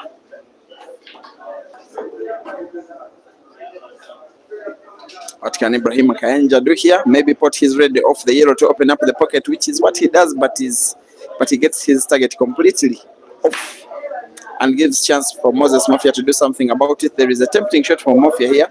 Combination shots, the yellow ball, the 2 yellow balls that are having the red in front of them, corner pocket on the bottom right.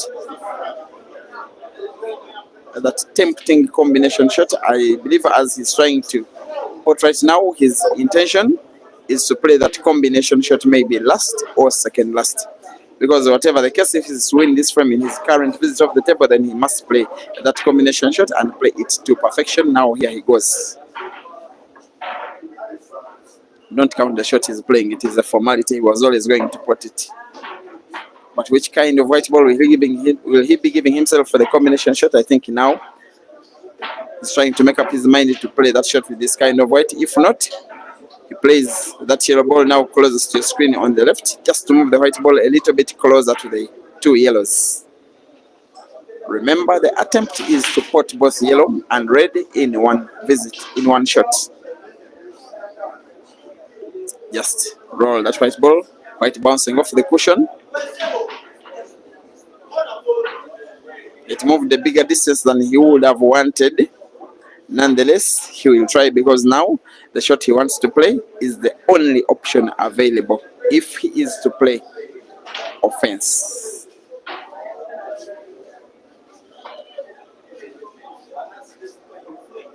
Moses Mofya to try and play combination shot here. Put both yellow to follow the red to that same corner pocket, bottom right of your screen. And in the same shot, maintaining good white ball for the second yellow. The shot is off. It was always risky. He needed to have played that shot in the previous shot. He did have the white as well. And there was an insurance ball because all he needed was to aim at the combination shot, not minding about white ball for the next, because that yellow ball which he potted penultimately was an insurance ball for him to get white ball for the second last yellow. But Ibrahim Kayanja is out of sorts. Even when opportunity has come, maybe Mofya has outplayed and outthought him into pressure. Has made it difficult for himself. Kayanja, there is a chance he may have recovered here. He's getting one red ball to pot, maybe. Could start with any of them. The red ball he's looking at is a little bit risky. This backspin drawing the white ball backwards, just like that. Skill has never ever been his issue. Sometimes it is consistency. Sometimes he's over elaborative because he's so talented, so gifted technically in those in that pair of hands. Nonetheless, he's likely to be winning frame number 24. Now, up against the black, which will be rolling to the corner pocket on the top right of your screen. Shot is on target. Ibrahim Kayanja is now on 11 and Moses Mofya 13.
Kayanja.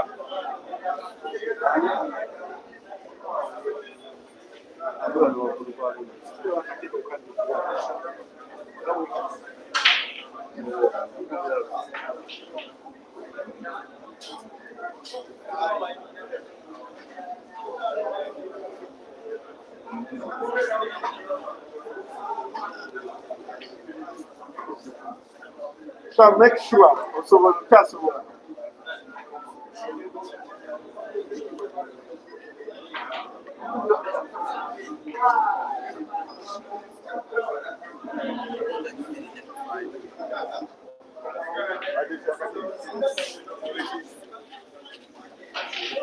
Nimechagua.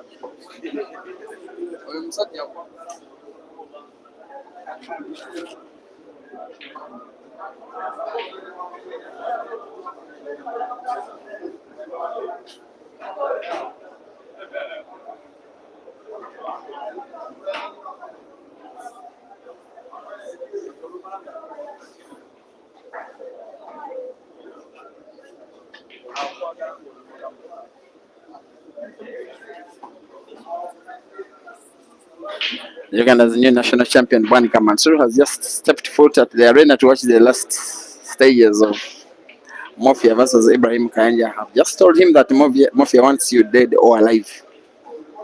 Then he asked how much money. Then I told him, then he asked me to ask Mofya to increase the stake. That is the report for now. The guy who wants the stake increased against is Mansur, but the guy who is on table for now is Moses Mofya, and there is a pending likelihood that he is going to win a 14th for himself, in which case he would subject Ibrahim Kayanja to need to win the last 4 frames, something that will be quite unlikely for Ibrahim Kayanja. That's why this frame is so important for both of the players. I'm not so sure he needed all that power. It wasn't really necessary. And yet I know him as a very thoughtful player and mindful of the consequences of each and every shot that he takes. Moses Mofya, normally that is his game. I don't know what will happen to the social media waves this night and tomorrow, most especially if Moses Mofya wins this match, because Zambians are not very silent people.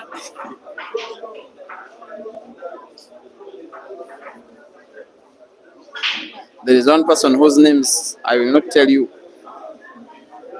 When Kelvin beat Caesar to win the Super 8 comp of the ATA, exactly 1 week ago today, someone came to my inbox and said, now Kelvin is Africa 1, and I was like, what's wrong with this person? And that person is from Zambia. But I won't tell you who that person is, but I think you probably can suspect who they are. And he's now very busy watching from Denver, Colorado. Okay, end of announcement. Back to the match. Mofya now going for 14.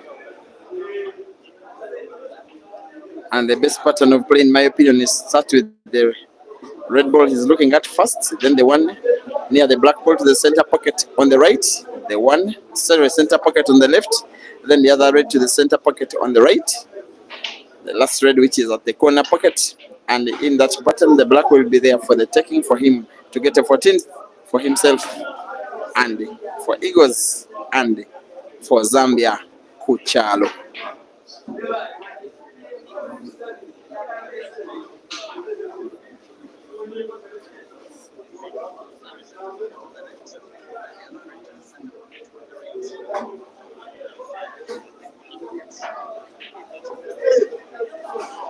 In my opinion, a race like this one always had him as a slight favorite, and I banked on Ibrahim Kayanja's home ground advantage as his only best chance of winning the match.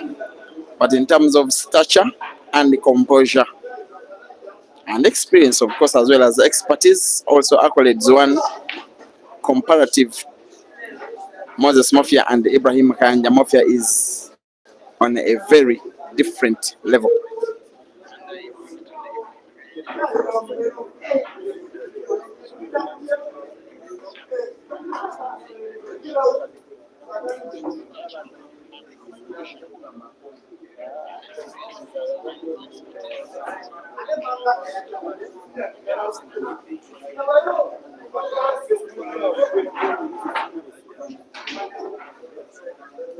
Now, one of the player managers in Uganda is called, I won't tell you his name, because there is a player that is called Ian here, and now he's thinking that Mofya is winning the money. He wants to stake for Ian to play with Mofya right after this match.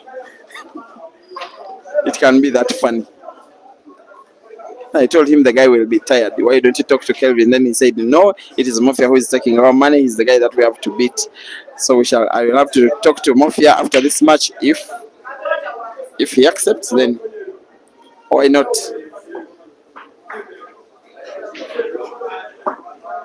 11-14, Moses Mofya leading away from home against Ibrahim Kayanja in Kampala in a rest of 15 for $400 US. This frame, if it is cleared by Moses Mofya, then it will be victory.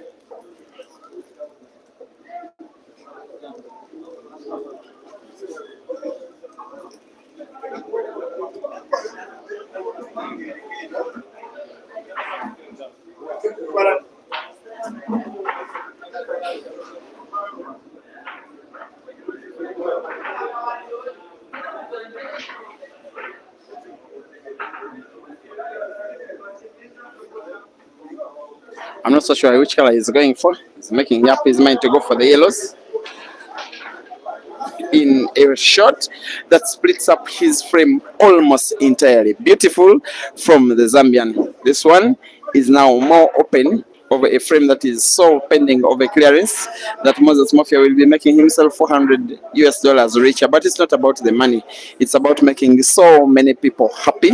Not just here where he has only one fan in Kelvin, but thousands that are counting on him for a source of happiness tonight, all the way from Ndola to Lusaka to Kitwe to Livingston to Chipata to Kasama to Kabwe to Chingola, Mongo, Mazaboka, and everywhere in between.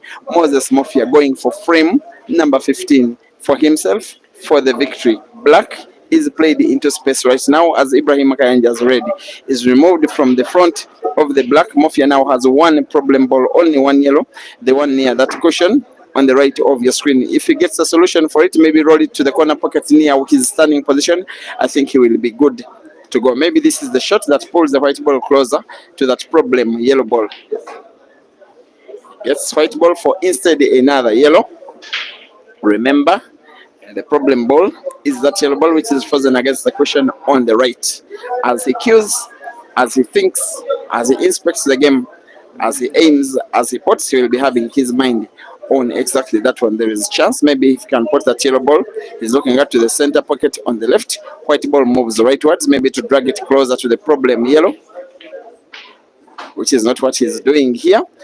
But what he's doing, in my opinion, is for him after that very beautiful pot to have a cut on that yellow ball with a little bit of a right spin on it. White ball moves towards that center pocket on the right where he needs to put to position his white ball for the last yellow.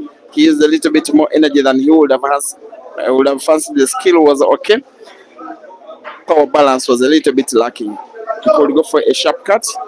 I don't think a bank is very possible because in the direction of the bank, if he were to put that yellow ball by doubling it to the corner pocket on the closest to the screen on the left, maybe it will be intercepted in its movement by Ibrahim Kayanja's red, which is right in front of that pocket. Nonetheless, Moses Mofya will try, I think, a sharp cut of that yellow ball, rolling it against the cushion on the right. But by the way, he's inspecting the table. Maybe he's contemplating a chance for a bank shot, which is what he's looking at actually. The Chinaman, even now you can see that it's what he's trying to root for. It won't be easy. Maybe it's not even possible. Should be going for a sharp cut, which is also not easy, but a little bit safer. That is the aim. Goes for a sharp cut. He cuts it well, but cuts it too sharp. Chance for Ibrahim Kayanja to pull one back. I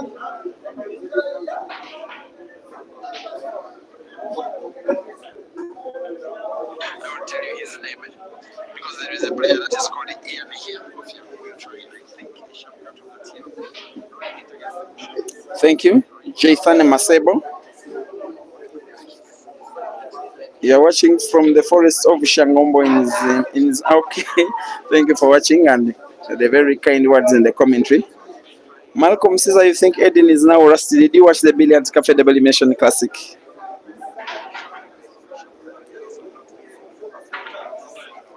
Sansta Nachibote, thank you for watching. As Ibrahim Kayanja now has only 3 reds on the table. A clearance that he will never ever fail to miss, most especially when he's up in an international challenge match, whereby missing a shot, missing a ball will miss him the $400 US. Not just for the money, but for the sense of pride, which will be destroyed if Moses Mofya wins one more against him, Ibrahim Kayanja. Now, on to reds. One to the corner pocket closest your screen on the left, the other, most probably, to the left center pocket. Plays the white ball to get pretty much good white ball for the red to the left center pocket, maybe even to the corner pocket on the top left. We'll be going for the center, white ball bouncing off the cushion, moving the entire length of the table towards the mid position, having an accurate white for the black to make it 12. There we are. Ibrahim Kayanja 12 and Moses Mofya 14. Kampala 12, Lusaka 14, Uganda 12, Zambia 14, Hachilema 14, Museveni 12.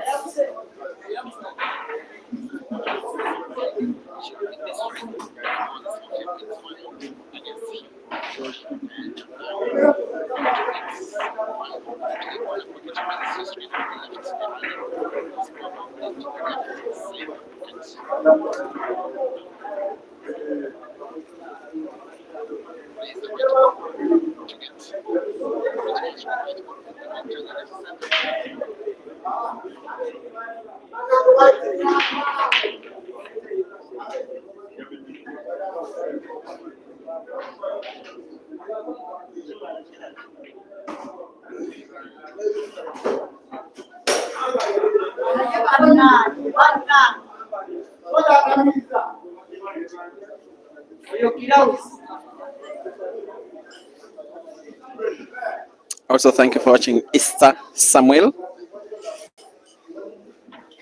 You're watching on YouTube, King Moda, Isaac Kebi Malinga, King. You think Kazive can't handle Mofya? Hopefully, let's see the results of the discussion. Can only talk to Mofya after this match, but what I suspect is that he will suggest that it should be Kelvin to play because Mofya has already done his part playing. And when you set your mind on having one race, sometimes playing a second could be a little bit disturbing psychologically because you didn't have it in your mind in the first place. And remember, this sport is played first in the mind, and then on table. What you deliver on table is what you have in mind. BMK Gift Senior, they are playing for $400. Keep playing at Japheth. Thank you for watching. IBK Ibrahim supporting Mofya from Metiana. Thank you for watching. But Aisha Waters is supporting Ibra. Thank you for appreciating Lifestyle UG from where you're watching. Isaac Aino, watching from Shema, that is Western Uganda. Prince Makandwida, you think it will be won by Mofya 13-15. That means your prediction is that Ibrahim Kayanja is winning this frame, then Mofya wins the next. But you could be wrong because Mofya seems to be aiming to win this frame to make himself $400 richer, but most importantly, to win a second match against a Ugandan player and in Uganda, to try and demystify the strength of Ugandan players against other players from other countries, especially when in Uganda, because of the myth that is ongoing, especially on social media, that Uganda is unplayable. Playing against Ugandans in Uganda, this guy is having none of that talk because he is going for 15, and 15 means victory for himself in front of fans who are now about 200 or so. Most of them no longer playing pool at all. They are watching the closing stages of this match, and they are very happy. And the cause of their unhappiness is sponsored by Mofya, who is now up against one red and one black. His problem is that natural movement of the white ball, if he puts red ball to the corner pocket on the bottom right, doesn't give him an angle to put the black naturally, at least. Here he goes. Always very thoughtful, always very precise, always very mature. There is a reason as why he is leading. There is a reason as why he even wanted to play bigger stake against Ibrahim Kayanja, even before the start of this match. He go for a big spin, drawing the white ball backwards towards the top end of the table, moving the white ball backwards. He gets himself partially snookered. Ibrahim Kayanja doesn't believe his luck. Moses Mofya doesn't believe his misfortune. Off the cushion, it is a foul. Advantage, Kayanja Ibrahim. There is a chance that this guy could make a comeback. If he wins this frame and maybe the next, this place will start to be a little bit more noisy. Then Mofya will be a little bit under more pressure. Some of the pressure he has played himself into. That is his choice of free shot.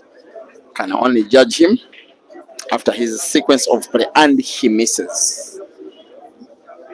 He is a guy that is completely out of sorts. Maybe while his body is still playing, the mind has already been defeated. Even from where he's watching, Kelvin is laughing at an opportunity that has come very unexpected. Moses Mofya, the Zambian kingpin, going for black for the last time in the match, and misses it only and only and only just. This is drama with a capital D at the end of the battle. My goodness.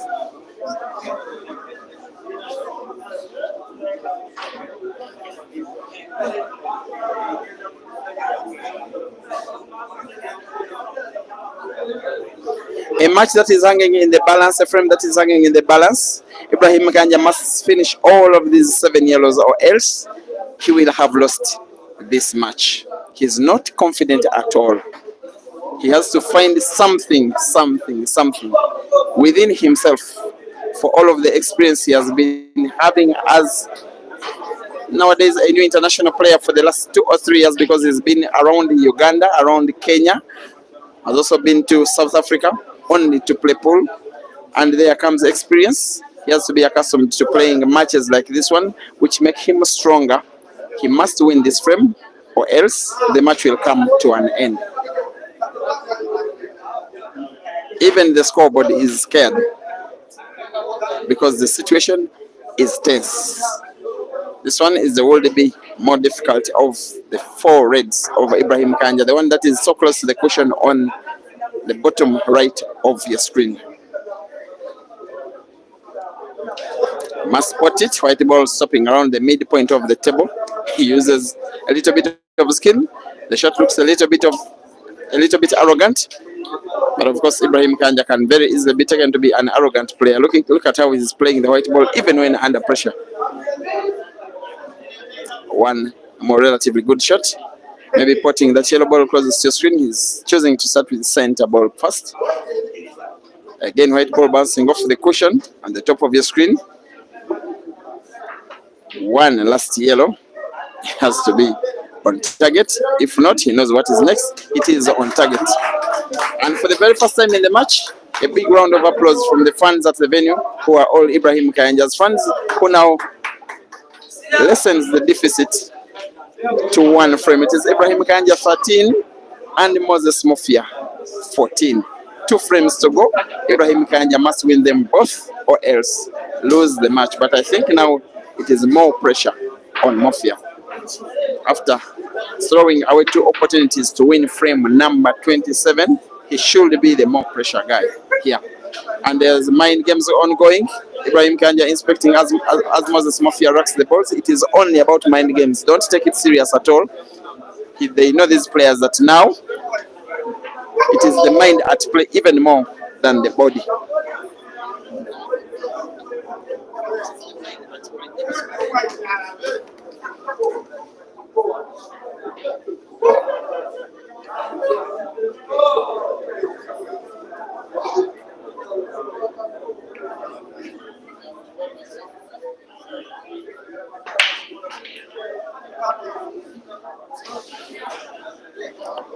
And I have to say that it is a good break by Moses Mofya, this one. I can see only 5 reds on the table as well as 6 yellows. That means 2 reds have been potted on the break plus 1 yellow. The problem is that there is a yellow and the red that are touching each other near the bottom end of the table. Probably you can see them clearly. And then that yellow ball that is frozen against the cushion, top right of the table, where there is also a red ball on the corresponding angle. While it is a very good split of the balls, the frame is not easily finishable, even for players of this level. And Moses Mofya knows that he must win this frame, or else the match goes to a decider. And if it goes to the decider, normally I like to say that the momentum is on the guy that has been coming from behind, because he's the one that has been winning and winning and winning. Moses Mofya not only puts a red, he closes the table playing the reds and opens up the would be bad red on the table. I'm not so sure he has an easy ball to pot. That's why he's a little bit out of sorts in mind and body language as we speak.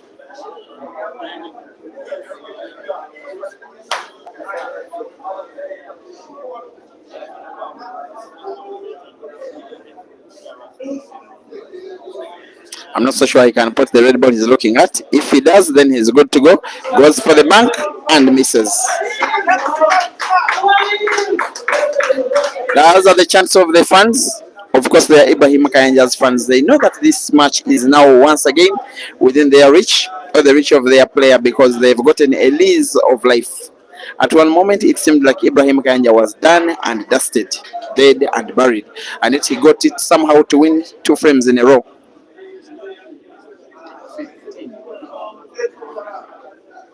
When he won 2 frames in a row, and he found a way to instill belief and hope in himself and the Ugandan fans of the venue and those that are watching in their hundreds. Now we are way over 1,000 watching, combined total both on Facebook and YouTube respectively. Thank you for watching as Ibrahim Kayanja gets control of a very important pocket where he packs his yellow and have Moses Mofya's red right behind it, that corner pocket on the top right of your screen.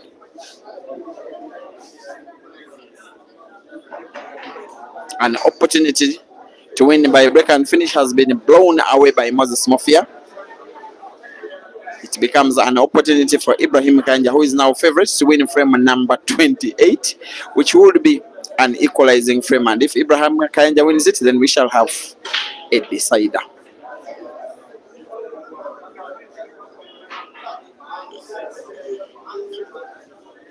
There he goes, Moses Mofya. He knows that he can no longer afford to miss, just like Ibrahim Kayanja can no longer afford to miss. That is how tense and tight this match has been. There goes the shot. I don't think he's getting the white ball to the position he wanted. Probably he wanted it at the opposite end of the table, near where there is near that yellow ball that is occupying the pocket, such that he could drag that red ball to the corner pocket where he's standing right now. But there is this tempting combination shot again, which he tried and failed momentarily ago.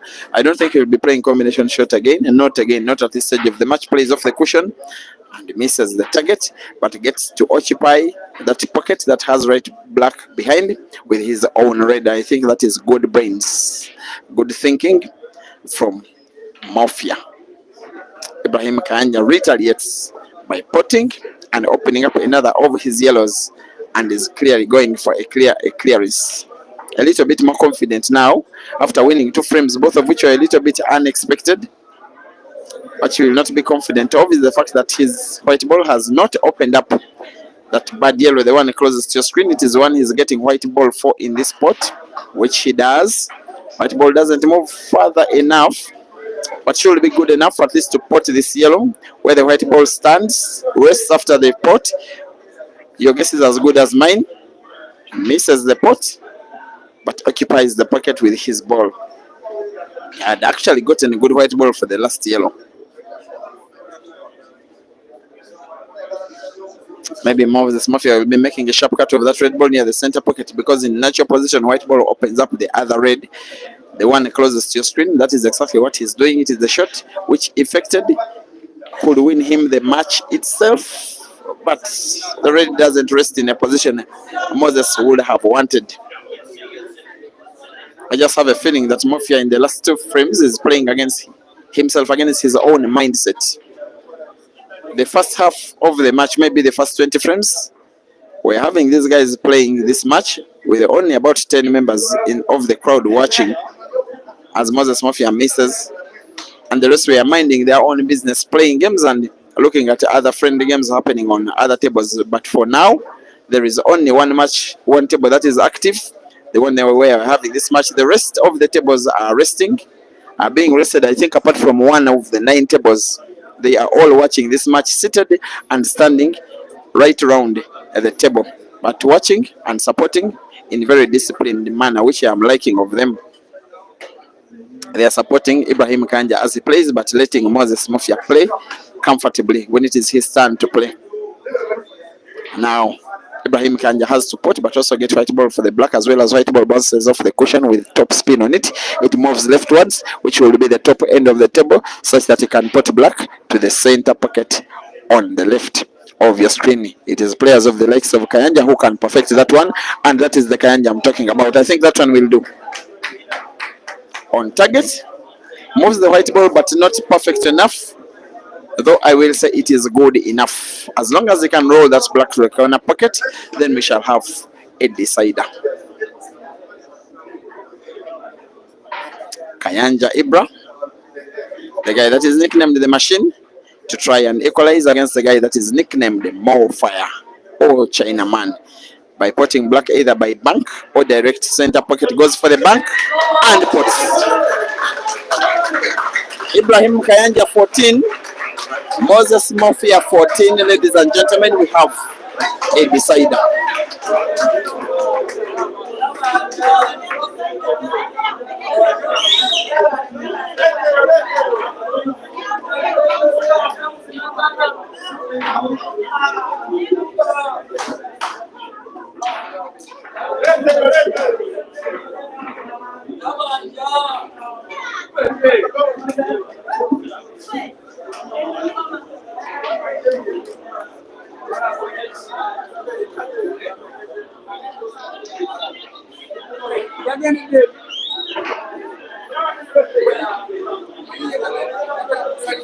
And after Ibrahim Kayanja winning the toss, he breaks the last frame of the match and gets to put one red ball on the break. White ball remains on the table, but not in a position Ibrahim Kayanja would have fancied. He needs to put one red or one yellow, then hopefully go for a clearance. If he doesn't fail, he leaves the table hanging for Moses Mofya to make a clearance himself. All of the 28 frames these two players have played are now inconsequential. All that matters, all that has a consequence, all that bears fruit is who wins this frame. And it is an open table left by Ibrahim Kayanja after failing to put a ball in what should have been the table closing shot. Mofya 14, Ibrahim Kayanja 14.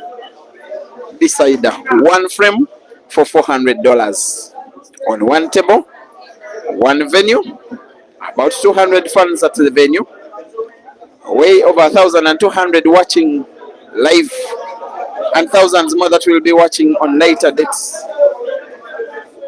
as Moses Mofya is now mapping out a pattern to win him this match. Remember, the harder the win, the sweeter the victory. About 25 minutes ago, this one was looking like a comfortable win for Mofya, and it right now, he needs all of the experience that has made him an international player for the last 10 years to simply win this last frame for himself and for Eagles and for Zambia, Kochalo. The table is closed by Mofya and is playing.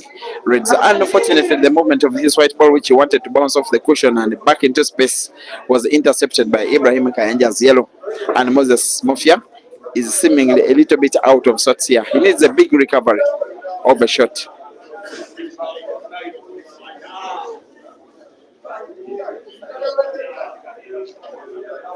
Whatever he's contemplating here, he has either to put or play at least a safety. His intention was to play safe, and I believe the shot is a little bit safe, at least enough.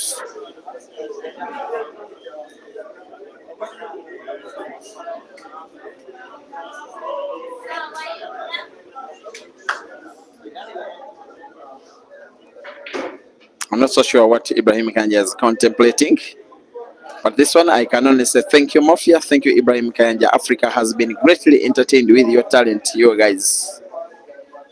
Having this match go to the wire, 14-14. Nobody can now call who will win. At one point, it seemed Moses Mofya was winning almost definitely, and Ibrahim Kayanja plays himself into trouble.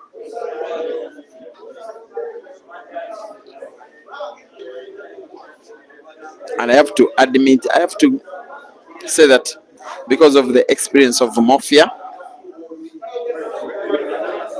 a frame like this one, when it is a decider, you just tip him to be at least a slight favorite, because it needs too much more brains than the hands which do the actual playing.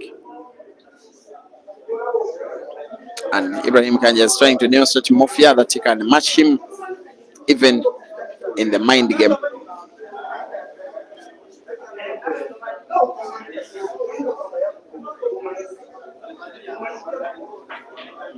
And there is a limit to which these guys can play touch in one frame. If it is overdone with no progress in the match, the umpire can give them a maximum number of times in which they can do that.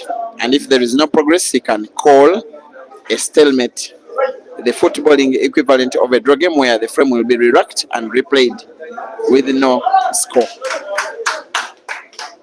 If it comes by one player deliberating it intentionally, then it has to be a 9-ball rack with lagging to decide who of the players gets to break the frame.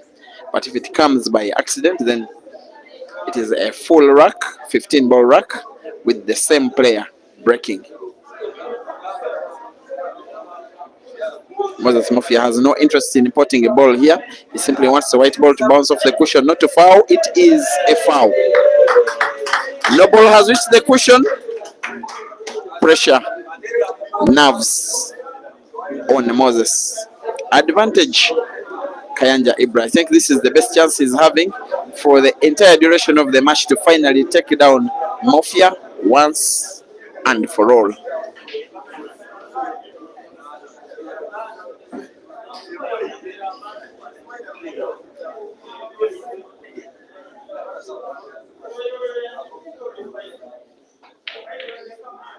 That is Ibrahim Kayanja's free shot. I am not so sure that I can say that it is an effective free shot. I think what he needed was to use that shot to have a fair split of all of his balls to be in space, and then hopefully for him make a clearance. He's looking up to the skies, meaning that he's not very happy with himself, maybe looking to the creator for inspiration. It is one frame that is being watched with the pressure in Kampala, the same amount of pressure in Lusaka. Too much nervousness in Uganda, the same amount of nervousness in Zambia, because two of the best players from the respective countries are taking on each other in a money match between individuals, but international interests at stake.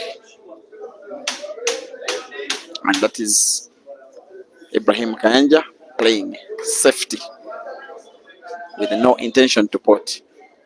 The kind of approach that Moses Mofya will welcome him to the table any time of the day. And Moses retaliates by using white ball, bounce off the cushion, play his two reds into better space. Good brains from Moses.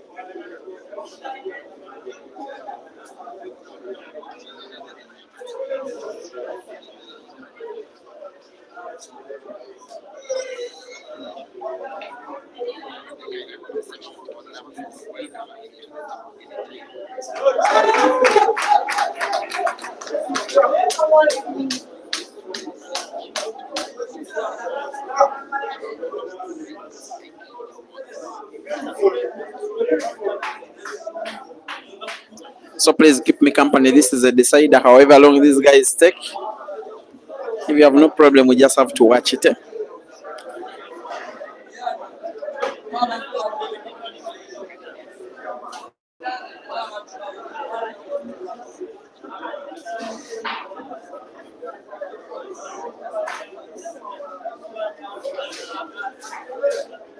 Clearly the most exciting of all the counters that Moses Mofya and Kelvin Fikoti have had in Uganda so far.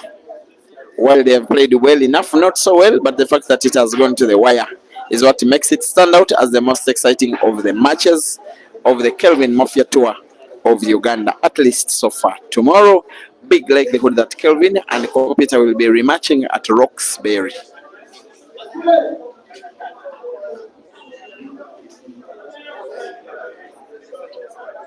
Mofya's reason for this patience he's playing with is because of that red ball, which is right behind Ibrahim Kayanja's yellow, near the center pocket on the left. Maybe Mofya also knows that Ibrahim Kayanja is more impatient than him. Most likely, Ibrahim Kayanja will be the first person to try and map out some skill shot which he will be fancying to open up the entire frame, then play it whether it pays off or not. Mofya is less of a risk taker than his opponent. And now I wish we get a rematch of of these same players facing on each other, but a different venue and a different country, either Zambia or at least a neutral venue. But I also want to think that should Ibrahim Kayanja win, for whatever reason, Mofya will be asking for a rematch, and probably not today. Or will I say, not tonight. I'm also not sure that the match between Ian Kazwe and Mofya will be standing if Ibrahim Kayanja wins this match, because the people that were seeking, they had an intention to get the money off Mofya because they were thinking that he is winning, especially around 20 minutes ago.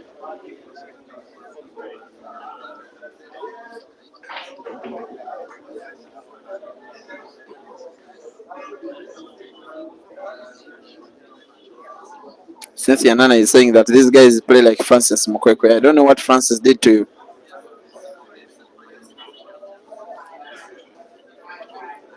Moses Mafia is simplifying his playing pattern. If he gets to start potting, Ibrahim Kayanja just played.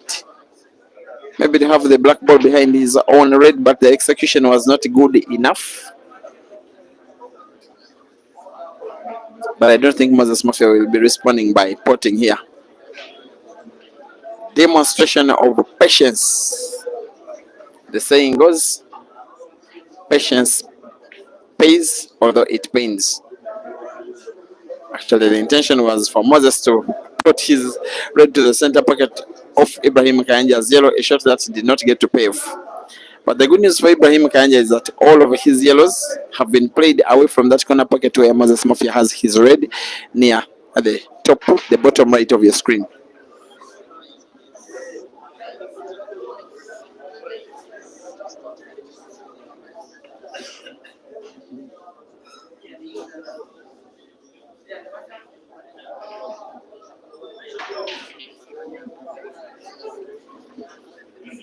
There was a moment about 3 minutes ago when Ibrahim Kayanja did have two visits, okay, a free shot and a visit, which were kind of misused.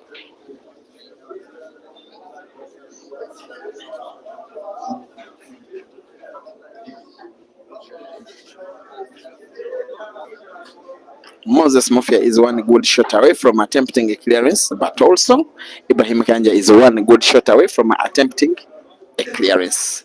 That is how tight this frame is and how tight the match has been in its entirety.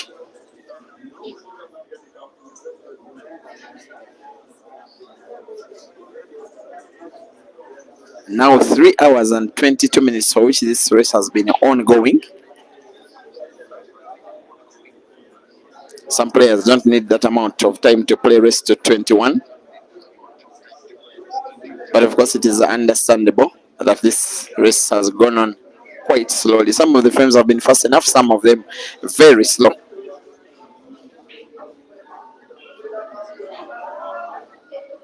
And as Ibrahim Kayanja aims, as Moses Mofya thinks, be reminded that what is in these players' minds is the control of that center pocket on the left, because it is seeming like whoever will win this match will be the player who will have maneuvered the situation for himself better. That situation at that center pocket where Ibrahim Kayanja has his yellow right in front of Moses Mofya's red.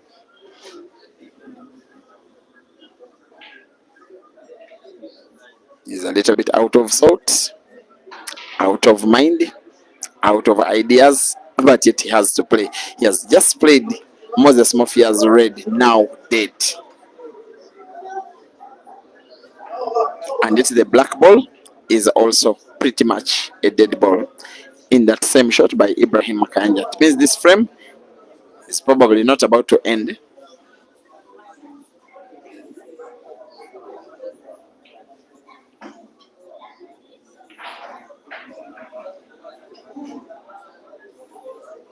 Now that is Moses Mofya of old.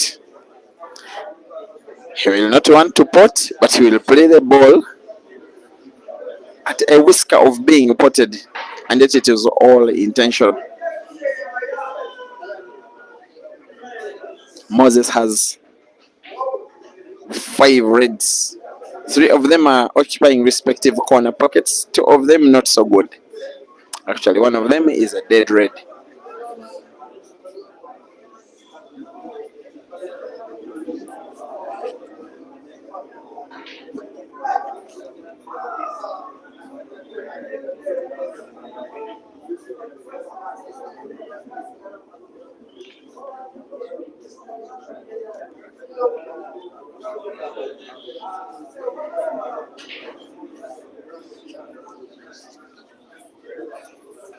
There goes Moses. Is he trying to open up the bad red ball? This is what he was intending. Will he do it? Not really. What has really happened is that he seems to have gotten himself snookered either wholly or at least partially. I'm not so sure he has any sight of that red ball near that center pocket on the right where there is a black.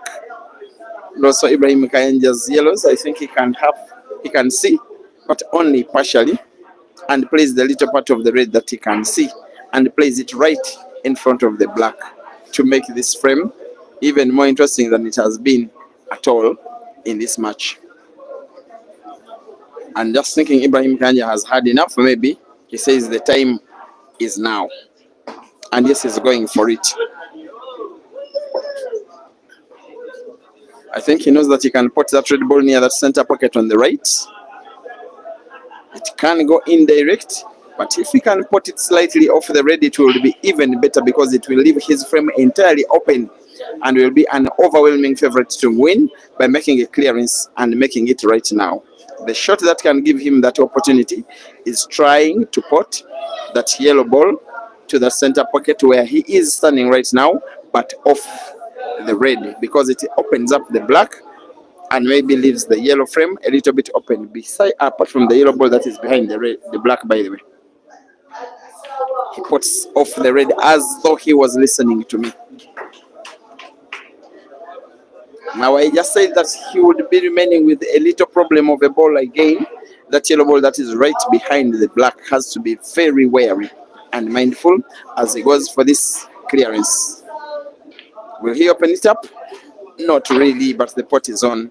The most important thing is to keep potting.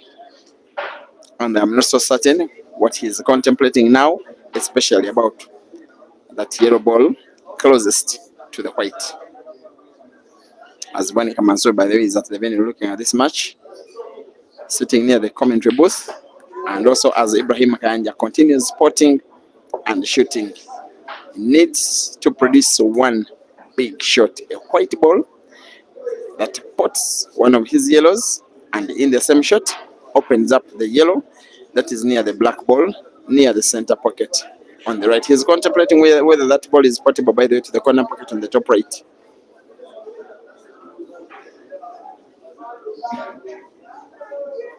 And what a match this one has been, and still is, by the way. Ibrahim Kayanja with a little moment of truth. This is where he could win the race or lose the race. To open up the red yellow, not really. I said of the two players, he's the one that is less patient. He's the one that is less likely to take the risk, try to play something fancy that opens up the entire frame to try and win himself the match, to believe in his own chance. His opportunity is now in banking that yellow ball to the corner pocket closest to your screen on the left, or else most likely lose the frame and lose the match. If misses the shot, could have Moses Mofya's red inside potted. He doesn't pot it, but the frame is played in big favor of now Moses Mofya, who doesn't believe his luck. How a big opportunity has come his way. I don't even think he will be playing to pot. He may be even more patient by playing that red ball he's looking at, just to occupy that top right corner pocket. And then wait for Ibrahim Kayanja to play once more, and then hopefully Moses Mofya takes him down once and for all.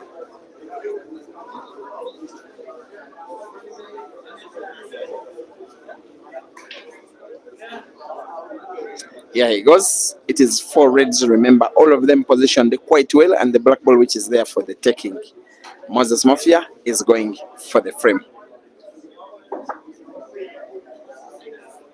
What he's contemplating is whether he can have a white ball good enough to pot that red ball which is right in front of Ibrahim Kayanja's yellow near your screen on the left. Doesn't have to do anything fancy here. You'd rather be safe. Good enough for him. Seemingly skill is not an issue. He simply drew the white ball a little bit backwards. If this ball goes in, then we probably have seen the last of Ibrahim Kayanja in this match. Moses Mofya versus the most important shot of the match, and puts it quite safely.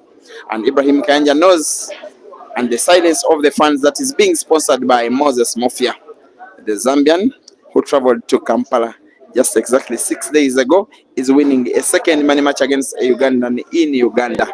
To demystify the fact that Ugandans are so tough in their own country, Moses Mofya gets to beat the second Ugandan in Uganda. Final result, Moses Mofya 15 and Ibrahim Kayanja 14.